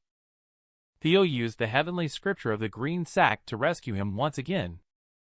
And in the process, Shirley learned through Theo's thoughts that this was done by Noah. She then gathered everyone at the Wang family shrine to expose his true identity. Shirley clapped her hands and had the bodyguard bring Dylan in. Dylan, with a fearful expression, knelt on the ground. He watched as everyone explained the situation in detail. Now there is both eyewitness and physical evidence. His father instantly flew into a rage, rushing forward and landing a punch on his face. After Noah was beaten to the brink of death by his father, Shirley finally spoke up to stop it. She instructed the bodyguards to lock Noah up, and then said to everyone that this incident couldn't be entirely blamed on Noah. He is foolish. But there are others who are even more sinister. Revenge must be taken on him. Everyone agreed to this. Soon the Wang family began to search for people. Chris's whereabouts were being prepared for retaliation. At the same time, all the businesses under the Wang family started firing at LC Company. The Chin family is very lively at the moment. Because 2 days ago, the Chin family suddenly released a message inviting feng shui masters from all over to come and solve their family's problems. As long as anyone can resolve it, there will be a reward of 1 billion. So feng shui masters from all over the country rushed over, gathering together just to solve the difficulties of the Chin family today. When Theo drove over, he happened to see Chris getting out of the car. After he got out of the car, Ivy was already waiting for him. Chris smiled and asked if the amulet he gave himself was useful. Ivy nodded, but her eyes looked somewhat complex. In order to verify Theo's sincerity, she secretly broke open the amulet this morning. Inside, there was indeed a haphazardly drawn talisman with a dried-up drop of blood on it. Ivy must have been startled by the amulet, that silly girl. Luckily, I showed great mercy this time. Later, I will kindly help you expose his true colors. Just when she was puzzled, that familiar voice sounded again. She looked around but couldn't find the source of the voice. But this excited her because today all the truth is about to be revealed. If the benefactor who told her all this is here, she must thank him well. When the two of them walked in, Theo slowly got out of the car. After he got out of the car, he did not see Elias but noticed Uncle Jose lingering at the door. After Chris bought the yin-yang fish jade talisman last time, he was considering where this guy would use it. After receiving the news from the Chin family, he finally understood. It turns out this kid wanted to show off and impress girls at the Chin family. So, he decided to come here to make a good impression. Who made this kid offend Theo? He accomplished this today. That's a reward of 10 billion. At this time, Elias also ran over. The three walked in side by side. In order to keep a low profile, Theo deliberately sat down in a corner position. Not long after, the head of the Chin family, Samuel, came out with several bodyguards. He thanked everyone for gathering to help solve the difficulties of the Chin family. As long as any master can solve the problem today, I will hand over a 1 billion check with both hands. And you will always be an honored guest of the Chin family. His words were like a shot of adrenaline for the masters, who were all energized. 10 billion seemed within easy reach. At this moment, a middle-aged man stepped forward. He loudly declared, "Everyone, please be quiet. Listen to me." Instantly, all eyes turned to him. This person is the current master of Dragon Tiger Peak, and his strength is quite formidable. However, he encountered the protagonist's plot armor, and had no choice but to become cannon fodder, suffering a miserable defeat. Ethan looked at everyone and said, "Everyone, there is only one reward today, but there are so many of us here. We can't all take action together. In that case, how should we divide this reward?" So, I believe that this reward should be earned based on one's abilities. I will step forward here to accept everyone's challenge. If anyone can defeat me, I will leave immediately. If no one can defeat me, then I will accept this reward. His arrogant attitude has made many feng shui masters extremely angry. At this moment, the head of the Song family, William, stepped forward. The man is reborn as the villain in the novel. He just survived 2 plotlines. He learned that his brother's residence feng shui was disrupted by the male lead, causing malignant qi to accumulate. Everyone's health was affected. To address this, the Chin family offered a $1 billion reward and invited feng shui masters from all over to come and resolve the issue. Ethan came out first to set up the challenge platform. William also took the lead, throwing up a string of copper coins in his hands. Then he formed hand seals with both hands. The copper coins that flew into the air actually floated up and formed a formation on their own in the air. After seeing this scene, everyone cheered for him one after another. Ethan's face showed disdain. He raised his hand, and with a light shout of, "Sword, come!" the master sword flew into the air on its own. It then chopped down all the copper coins one by one. William's heartache was so intense that he almost vomited blood. This was his family's treasured heirloom. After William was defeated in the battle, a long-haired old man stepped forward. This person is well known in the mysterious sects of the North, and is respectfully called Elder Kuei Star. Elder Kuei Star gave a cold snort. A red string floated up in his hand, with a faint flame glowing on it, resembling a fiery serpent. But Theo, who had already seen the plot, couldn't muster much interest. According to the storyline, the old man will lose to Master Ethan, and then Master Ethan will have a conflict with Chris. After Master Ethan's plan fails, it will be Chris's turn. Ivy, this silly girl, starts to admire him from here. After Ivy heard the voice in her heart again, her gaze quickly locked onto Elias. Then she saw Theo sitting next to him, and instantly remembered that it was his voice. She was shocked in her heart, but her face remained calm. She wanted to see if it was really as Theo said. At this moment, Elder Kuei Star has started to compete with Ethan. The red string he controlled transformed into a fire snake and shot towards Ethan. But Ethan just sneered. When the fire snake flew towards him and reached in front of him, he just pointed with his hand. Surprisingly, the fire snake came to a halt on its own. Then he gave a light call. The fire snake unexpectedly flew back in reverse. Elder Kuei Star's face changed drastically as he admitted defeat. With this, No one else in the entire crowd dared to challenge Ethan. Ivy was already dumbfounded at this moment. Everything was exactly the same as what she had just heard in her mind. She quickly composed herself and looked at Chris before speaking. This Master Ethan is really amazing. His skills are like those of a deity. Chris scoffed disdainfully, saying, "These are just some unorthodox methods." As soon as he spoke, all eyes in the room turned to him. Sure enough, Ethan was greatly angered by his words. Many feng shui masters also began to curse. The eyes looking at Chris were as if they were looking at a clown. Samuel frowned, preparing to have the bodyguard kick him out. Ivy stood up quickly to intervene, took a protective talisman out of her pocket, and said, "Chris is a master I invited. This is the talisman he gave me.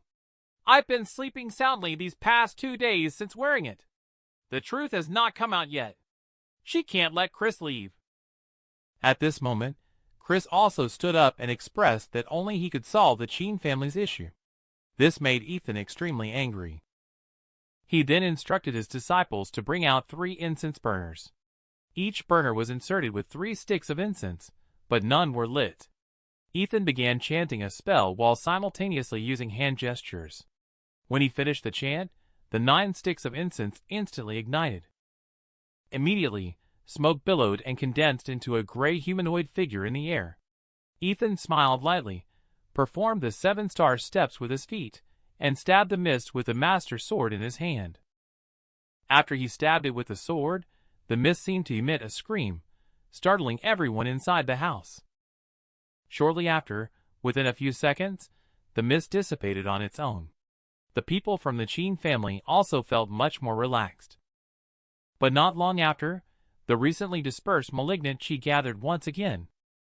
After Ethan swung the master sword to counterattack twice, he was still invaded by the malignant qi. His face turned pale, he spat out a mouthful of blood, fell to the ground, and started convulsing. The Qin family members, who had felt much at ease just now felt extremely uncomfortable.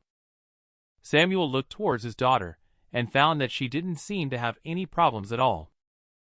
Is that talisman really effective? This young man is truly an extraordinary person beyond the ordinary world. The man is reborn as the villain in the novel. He encountered powerful malignant qi at the Qin family. As long as someone attempts to eliminate it, they will suffer a backlash. At a loss, everyone turned their hopes to Chris. Quickly step back. He is about to start. After he breaks the malignant qi with the jade talisman, he will take away the jade Buddha intentionally sold to the Qin family later. This malignant qi is caused by the jade Buddha. It is cultivated by soaking the jade Buddha in the blood of stillborn babies and infants for 7 days to incubate the malignant qi.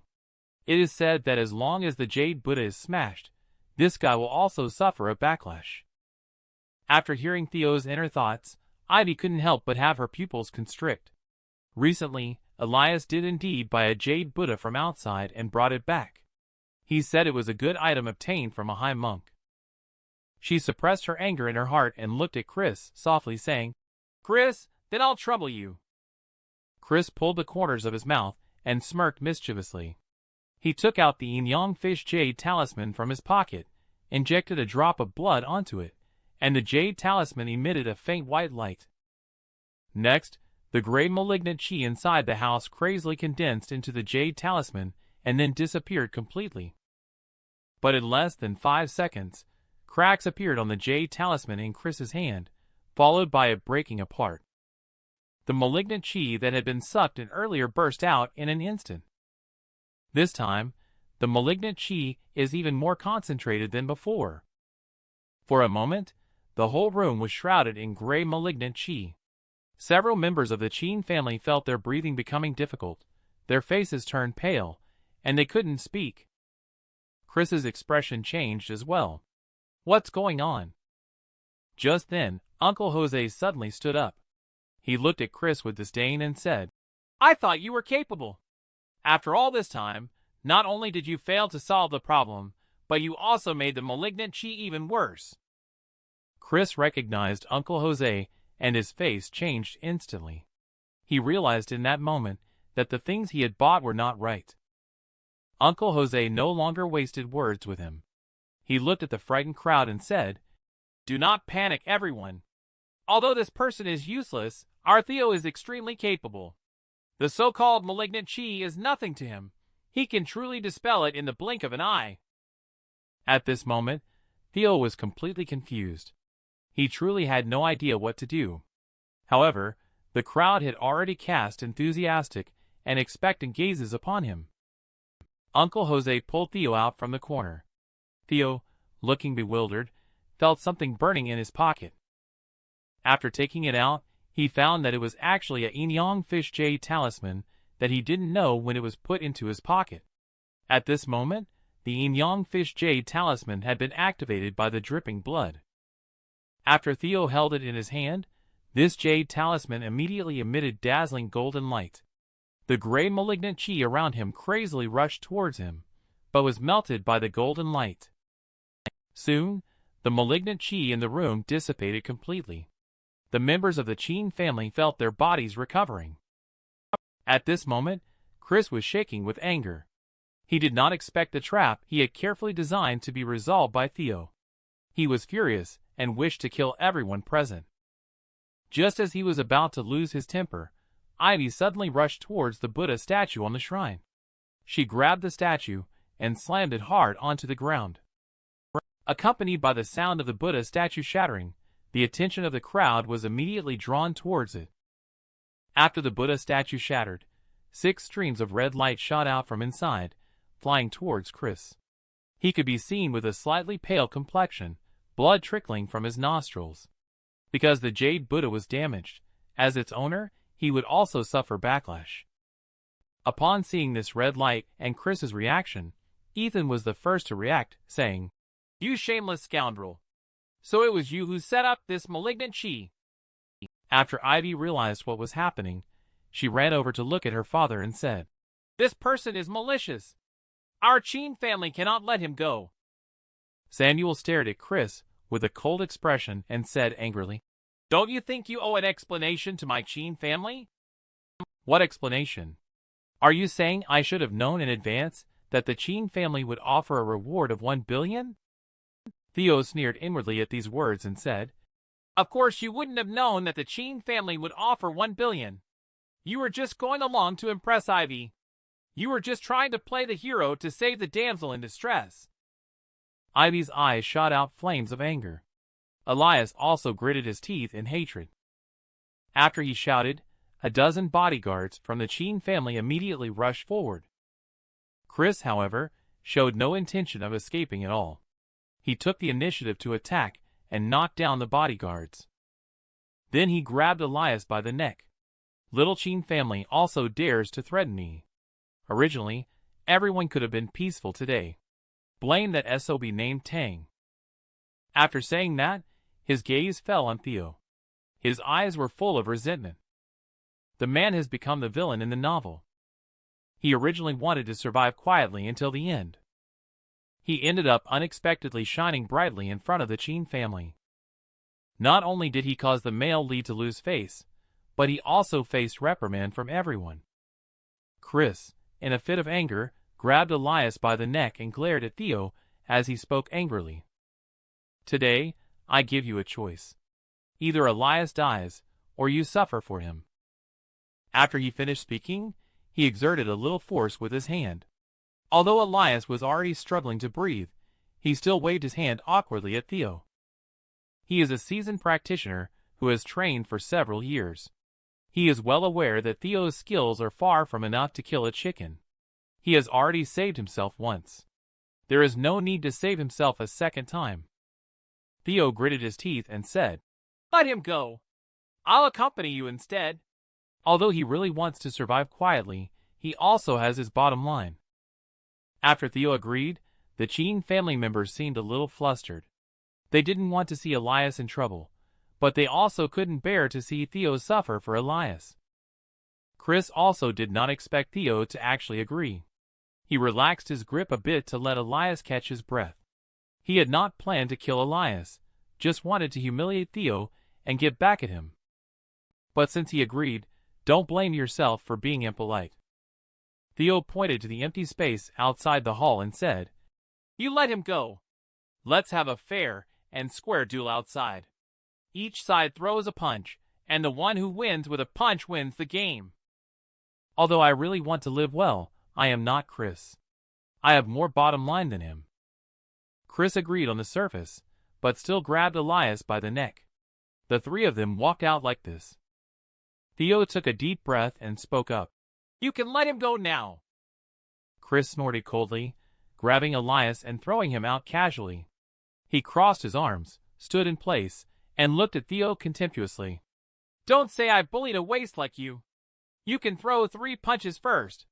If I even frown, I will never step into Sioux region for the rest of my life."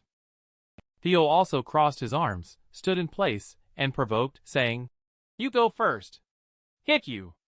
I'm afraid of dirtying my fists." Taking the initiative to throw a punch. I'm not out of my mind. This system didn't give me the ancient skill for attacking. Take the initiative to strike this jerk with a punch. Now Theo's only 2 usable skills. They are the Fudo Myo technique and the Yin-Yang boundless skill. The former can defend against 1 attack, and the latter can counterattack with double the received damage. Chris hates it when others underestimate him like this. He angrily shouted and threw a punch at Theo. However, he didn't use his full strength in this punch. He wants to make this kid lie in bed and watch the Tang family perish. At the same time, the two chi in Theo's body started to circulate with his thoughts. After Chris's punch hit Theo, it felt like hitting cotton. Theo, who was standing still, didn't even move. The terrifying force of this punch was absorbed by the Fudo Myo technique and then converted by the Yin-Yang boundless skill. Theo felt a majestic force gathering in his right hand. He then clenched his fist and punched out. Chris was still shocked by the fact that his punch didn't cause any harm when Theo's fist had already hit him. This punch, which seemed slow to him, contained a terrifying force. He flew back several meters and crashed into a statue in the courtyard. The statue was of a green bull. Chris happened to collide squarely with the bull's horns. He hit the most vulnerable part of his buttocks. Quickly, a sharp pain spread from his buttocks to his whole body. The pain made Chris shudder involuntarily. He felt a sweet sensation in his throat. Opening his mouth, he sprayed out a mist of blood. Good one, Theo actually hit so deeply. Chris's posture walking was all wrong. He took a deep breath. He looked at Theo with hatred, mixed with a hint of fear. If it weren't for his remarkable physique, that punch might have taken his life. At this moment, Ivy suddenly shouted, "Don't let him go! Go up and beat him! If you break his hand, I'll reward you with 10 million. If you kill him, I'll reward you with 1 billion. The bodyguards of the Qin family just suffered a big loss. They are all very angry at the moment. When they saw the opportunity to beat up the falling dog, they all rushed forward. Chris, with a pale face, didn't dare to fight with this group of people. Enduring the pain, he quickly rushed out of the old mansion of the Qin family. He ran straight ahead and jumped over the wall. When he landed, he was dumbfounded. Outside the old mansion of the Qin family, there were about 10 cars parked. The man was reborn as the villain in a novel. He only needs to survive until the end to receive a super grand prize. But now he is trying to rescue his good brother in order to save himself. He directly used the skills rewarded by the system to cripple the male lead. Ivy also took this opportunity to launch a siege against him. At this time, Chris, who was seriously injured, could only escape by climbing over the wall. Unexpectedly, he ran into Shirley, who had come for revenge. Shirley had just got off the car when she saw Chris climbing over the wall. After noticing the bloodstains on his body, without hesitation, she let the bodyguards rush up. Watching the more than 30 people, Chris shouted angrily and fought with all his strength against them. But after just taking a punch from Theo, he was already injured internally. After his buttocks were injured, it seriously affected his performance. Every step he took was extremely painful, as if he had a 5-pound hemorrhoid. After injuring more than 10 bodyguards, Chris couldn't bear it anymore. He was pinned down by many bodyguards and beaten wildly. At this time, Theo and a group of people had already chased out. Ivy waved her hand to signal her own bodyguards to rush up and join in. Chris, who was almost beaten to a pulp, difficultly pulled out a sachet from his pocket. After throwing the sachet on the ground, a red smoke immediately floated up. The bodyguards surrounding him inhaled the red smoke. Immediately after, they felt extremely itchy all over their bodies. They couldn't help but scratch themselves and couldn't continue to surround Chris. Finally, Chris managed to break free. He gritted his teeth and struggled to get up from the ground. However, just as he was about to flee, a bodyguard gritted his teeth and reached out to firmly grab him. When the young lady gave the order to kill this kid, she promised to increase the year-end bonus tenfold. So he endured the itch on his body and was determined not to let this kid go no matter what. The other bodyguards couldn't allow it either. They watched helplessly as the year-end bonus slipped away. They endured the unbearable itching pain and struggled to get up to keep Chris. In a desperate situation, he had no choice but to use his last resort, the cicada cast off its shell technique. He unleashed the last of his chi, causing his pants to instantly shatter. Using this method, he successfully shook off his bodyguards. At the same time, his bloodied buttocks were exposed to everyone, resembling a wild monkey. But Chris didn't care about all that anymore. He rushed towards a luxury car, ready to drive away. The bodyguards immediately reacted. They all took out their car keys and pressed a button. Over a dozen cars all had their doors locked. Chris felt extremely embarrassed in his heart, but he could only choose to turn around and run towards the side of the road. At this moment, a taxi happened to be parked by the roadside. Seeing that the pursuers had caught up, Chris was extremely anxious. He turned around and threw a punch at the driver's head. Then, he skillfully threw the driver out of the car. Stepping on the gas pedal, he sped onto the road, desperately trying to escape. Chris escaped. The feng shui master present also felt quite regretful about it. People in the mysterious gate all value the rules of the martial arts world. Chris's actions today are most despised by people in the mysterious gate. Ivy ran up to Theo and expressed concern for him. Having known Theo for so many years, she was well aware that Theo lacked real strength. This guy stood here calmly, must be just barely holding on due to his injuries. He didn't want these people to see how worried he was. Theo shook his head with a blank expression.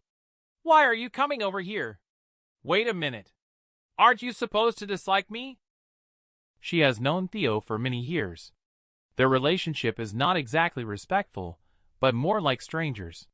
The reason their relationship is strained is because over 10 years ago, one day Ivy was sleeping at home. She was used to sleeping naked, otherwise she couldn't fall asleep. As a result, that day Theo came to the Chin family to hang out with Elias. He accidentally opened her door, leading to a frank meeting between the two. As a teenager, how could she bear such a thing? In a fit of anger, she didn't even bother to put on clothes.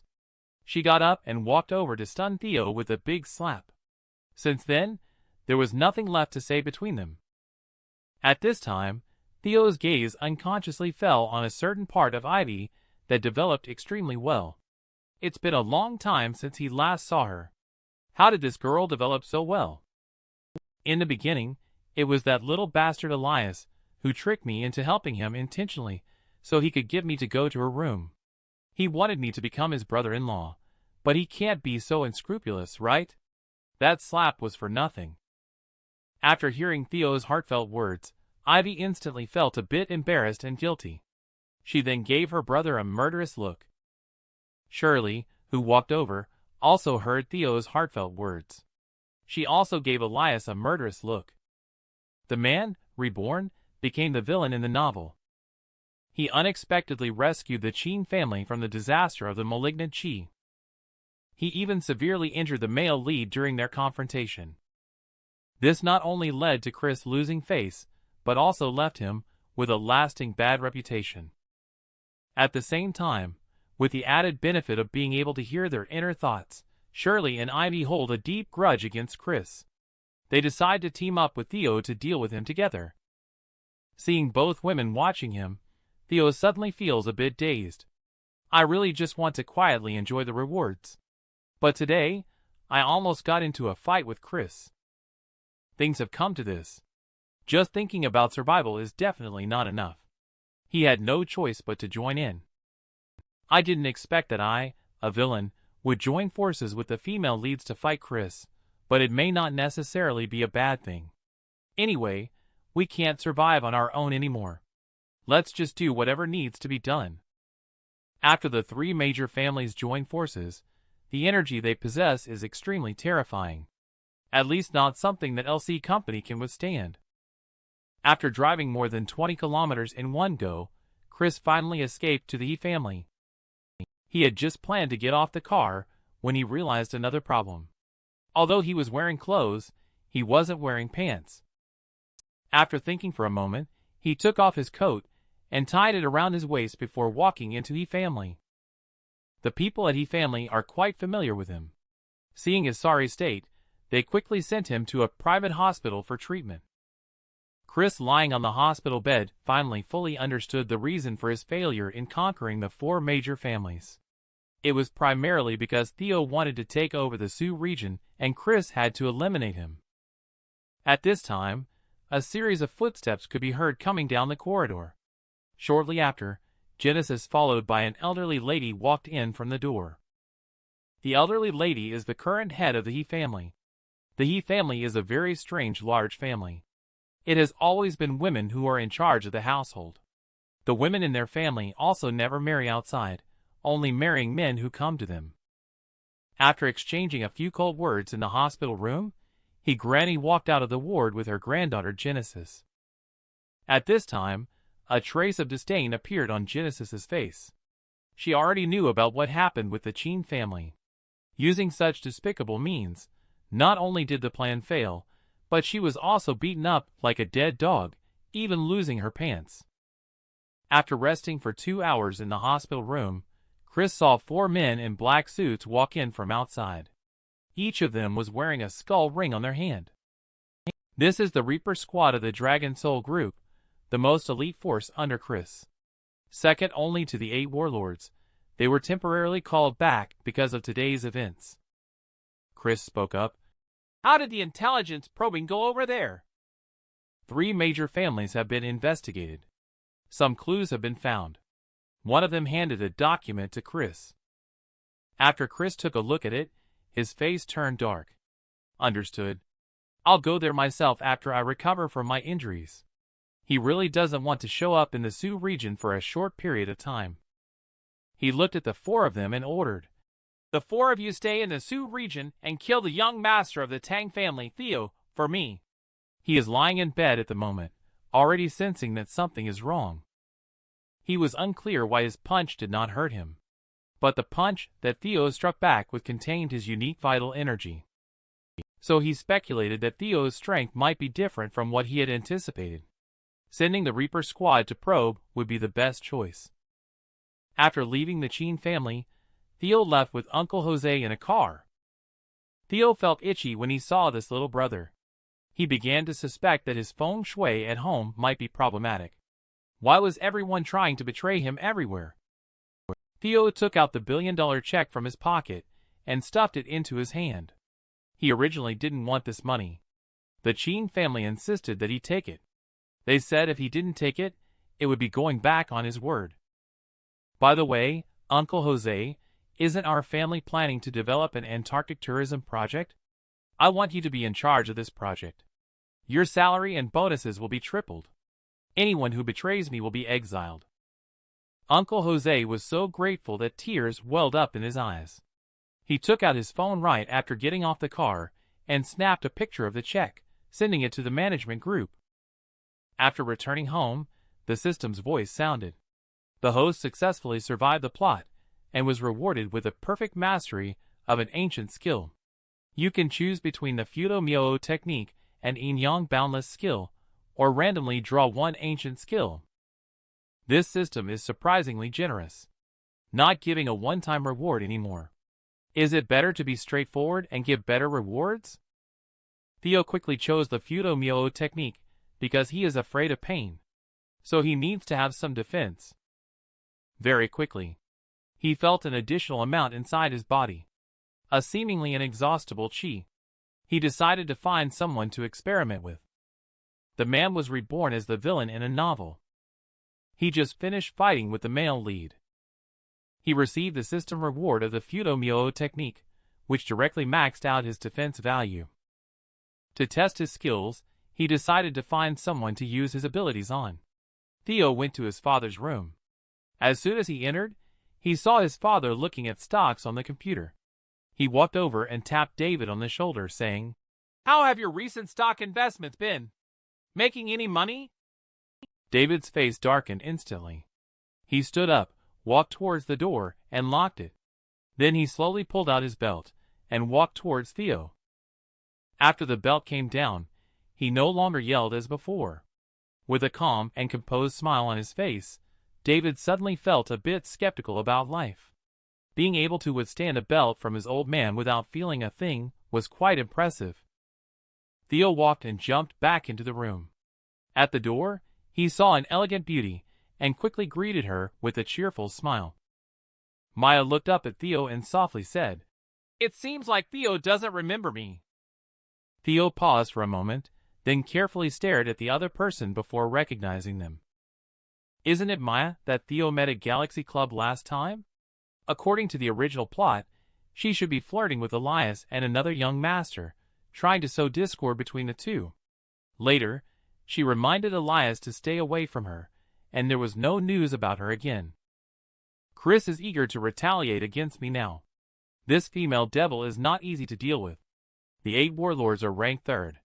She is coming for me. Unfortunately, she met me. You probably won't last a day. Today, I will let you know how I earned the nickname, Scum." Theo murmured and pointed to his own room. "Please tidy up my room first.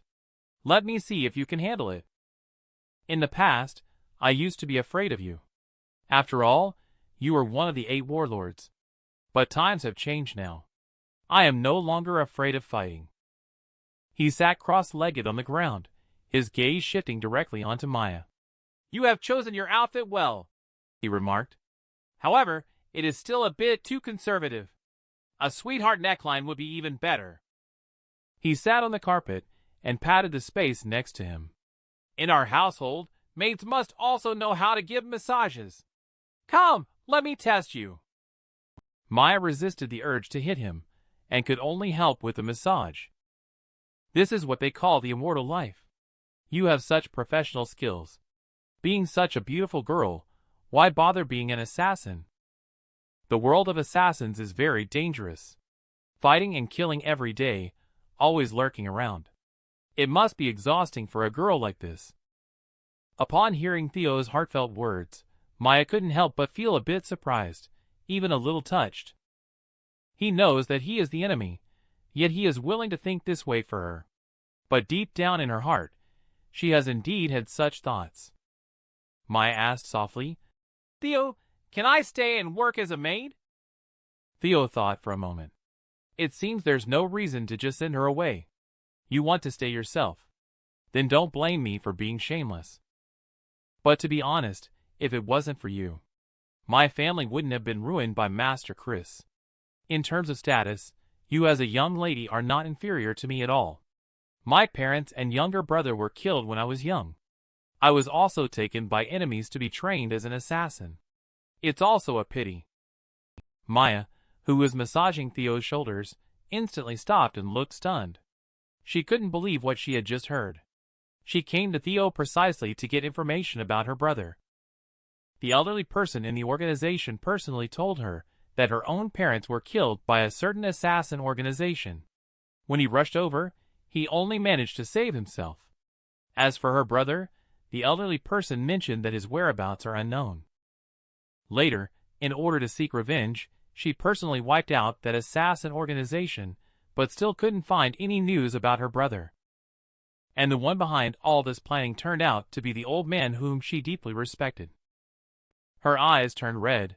A surge of murderous intent that she couldn't suppress. She found an excuse to go to the restroom. One's true feelings cannot lie.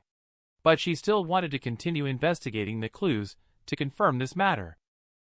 If that old man is really her enemy, then from now on, she will stand on the opposite side of the Dragon Soul group. When she returned, there was already a young man in the room. The man was reborn as the villain in the novel. He offended the male lead multiple times. He was then arranged by the male lead to have a spy around him. Even his own cousin was bought off. Adrian came over to visit, carrying a gift. Theo chuckled. This little brother is offering affection for no reason. Most likely he has an ulterior motive. After Adrian handed over the gift, he spoke up. By the way, big brother, after working at the company for a while, I found a problem. Some of the company's accounts are not matching up. I suspect some of the management is falsifying accounts. I would like to ask you to take a look. Theo glanced at the kid. Falsifying accounts. All right. Now? Let's do it in a couple of days. I'll prepare more evidence. I'll give you a heads up in advance. Seeing Theo agree, Adrian looked pleased. 1 hour ago, 4 people found him. They said they were sent by Chris. They asked to find a way to trick Theo out alone, so they can assassinate him. Once this kid is dead, no one from the Tang family can challenge their power. Theo smirked. He's been waiting for this kid to take the bait. Now Chris is in hiding. These henchmen will definitely come out one by one to cause trouble. Deal with them one by one first. After Adrian left the Tang family and returned to the car, he quickly took out his phone to make a call and report the situation. This time, that brat Theo is definitely doomed. But what Adrian didn't know was that as soon as he finished his call, Theo had already obtained the recording on his end. After listening to the recording, Theo couldn't help but raise an eyebrow. The Reaper squad left a very strong impression on him regarding this team. They are undoubtedly the elites in the Dragon Soul group. They have helped Chris accomplish many things. These people are all highly skilled and are standard ancient skillers. Just 4 annoying little brothers.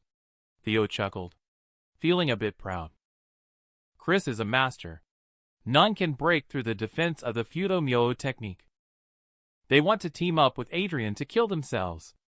I'll turn the tables and lure them into a trap. But 2 days have passed, and they haven't received any news from Adrian. Theo can't continue to wait any longer.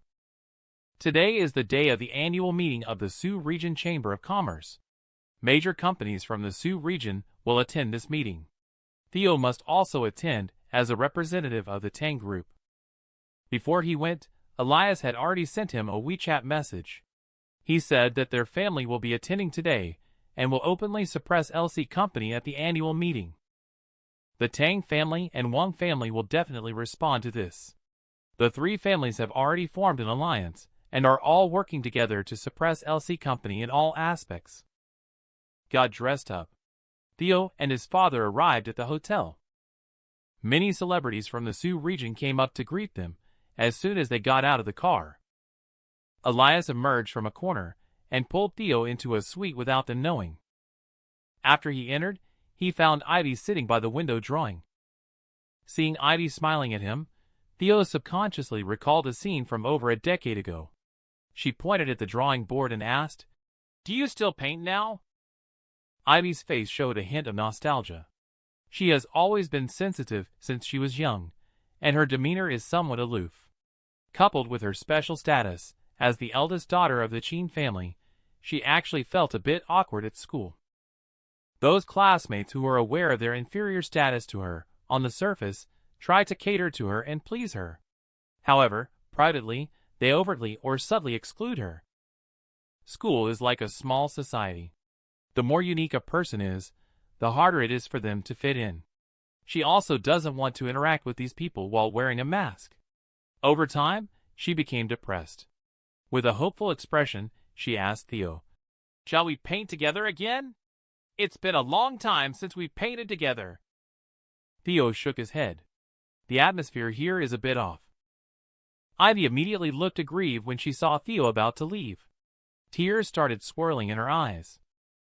Theo softened his heart and obediently sat next to Ivy, painting with her. Ivy smiled happily. Just as she was about to get up to get a paintbrush for Theo, she wasn't paying attention and tripped over the drawing board. Her body leaned forward and fell to the ground. Upon hearing the noise of Ivy falling and screaming, Theo quickly helped her up. Ivy shook her head. The soft carpet on the floor had prevented her from getting hurt. But as she tried to stand up, she felt a sharp pain in her ankle, causing her to gasp. She looked at Theo with a pitiful expression, and Theo gave a bitter smile. "It seems like they may have met before." He asked Ivy to place her hand on his shoulder. Theo put his arm around her body and helped her onto the sofa. And Elias, who orchestrated all this, is now in trouble because 3 women have come looking for him. The man reborn has become the villain in the novel. He only wants to stay away from the female leads in order to survive until the end. Unexpectedly, Elias directly sent him into Ivy's room. Even worse, Quinn, Shirley, and Zoe also arrived at the door at the same time. Under pressure, Elias could only point upstairs to the room. 3 women immediately rushed upstairs in an intimidating manner to find Theo. Theo looked bewildered at the 3 people. "Why did all 3 of you come? Is this a mahjong meeting?" Ivy saw their expressions and couldn't help but smile slightly. As women, how could she not guess their thoughts? Shirley took Theo's arm and said, "Let's go! The meeting is about to start. Uncle asked me to call you downstairs." Seeing Shirley's actions, Quinn became unhappy. She walked over, linked her arm with Theo's other arm, and said displeasedly, "Please have some self-respect. Stop constantly thinking about other people's fiancés." Seeing that they had started to quarrel, Theo suggested helplessly, "I still have 2 legs here. How about you guys just carry me down?" Surrounded by 4 stunning beauties. By all accounts, it should be a happy situation. But Theo felt a lot of pressure. After walking down from upstairs, he clearly felt that everyone's gaze was focused on him. David turned his head and took a look, almost blacking out and falling to the ground. After everyone took their seats, the 4 major families and a few others sat down. The members of the major families occupied the front row seats. What caught people's attention was that there was still an empty seat in the front row. In previous years, this seat belonged to the Stone Group.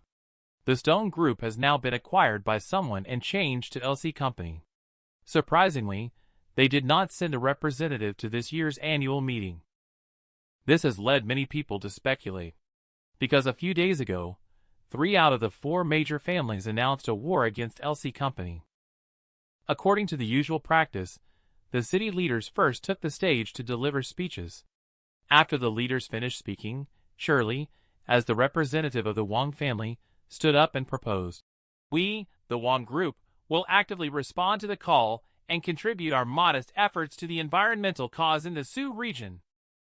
I have another question to raise with the leaders. As a major company in our Sioux region, LC Company, driven by profit, is not hesitating to damage the environment. Shirley's intention is clear. She directly intends to publicly expose the actions of LC Company. After she took the lead to speak out, the Tang family and Qin family also successively raised some other issues with LC Company. The 3 families launched a heavy attack in front of the entire Sioux Region Chamber of Commerce. This attitude made everyone have to consider one question. Should we come out and pick a side? If LC Company collapses, that would be a big piece of meat. Many people have started to ponder this matter in their hearts, and soon came to a conclusion. It's time to take action. After this explosive annual meeting ended, LC Company's enemies have become half of the business community in Sioux region. After returning to Tang family, Theo ran to his room and called for Maya. He looked at her with the eyes that you know well.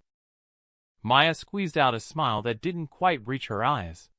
She skillfully sat on the ground and massaged this guy's head. During this time at Tang family, she felt pretty good. Just as Theo was getting comfortable, his phone in his pocket started vibrating. He casually took it out and found that it was a call from Adrian. "Do you have time now? It's about the thing I mentioned to you last time." Theo suddenly became energetic. This little brother is finally going to take action, right? Finally got this kid hooked and wants to send the Reaper squad to kill me, right? Sneaky. I've been waiting for you to take the bait. After hearing Theo's thoughts, Maya's eyes showed a hint of worry. She is very clear about the strength of the Reaper squad. Even if the four of them join forces, she is not their match. Seeing that Theo has already left the room in a hurry, Maya pondered for a moment and decided to follow him. Theo, on the other hand, didn't rush to find Adrian to help him deal with the Reaper squad using the Fudo technique. But the problem is that he doesn't have any combat skills himself, so he needs to bring some help with him. The man was reborn as the villain in the novel. He has just escaped from being entangled with 3 female leads. The Reaper squad under the male lead has set their sights on him. Though Theo has the Fudo technique that can prevent him from being harmed. But in order to have combat effectiveness output, he asked the Tang family to invite 2 skilled practitioners of ancient skills to follow by his side. These 2 ancient skill practitioners are a father and son duo. The father, Caleb, is already in his 60s. The son, Luis, is in his early 40s. They appeared somewhat aloof upon seeing Theo. Theo is not particularly surprised. Following the cool setting, the expert sided with the villain trust fund baby. The minions were all very unhappy about it. Under Theo's arrangement, the father and son got into a relatively low-key outie. He, on the other hand, took the fancy car out onto the road. After the car drove to the entrance of Joy Company,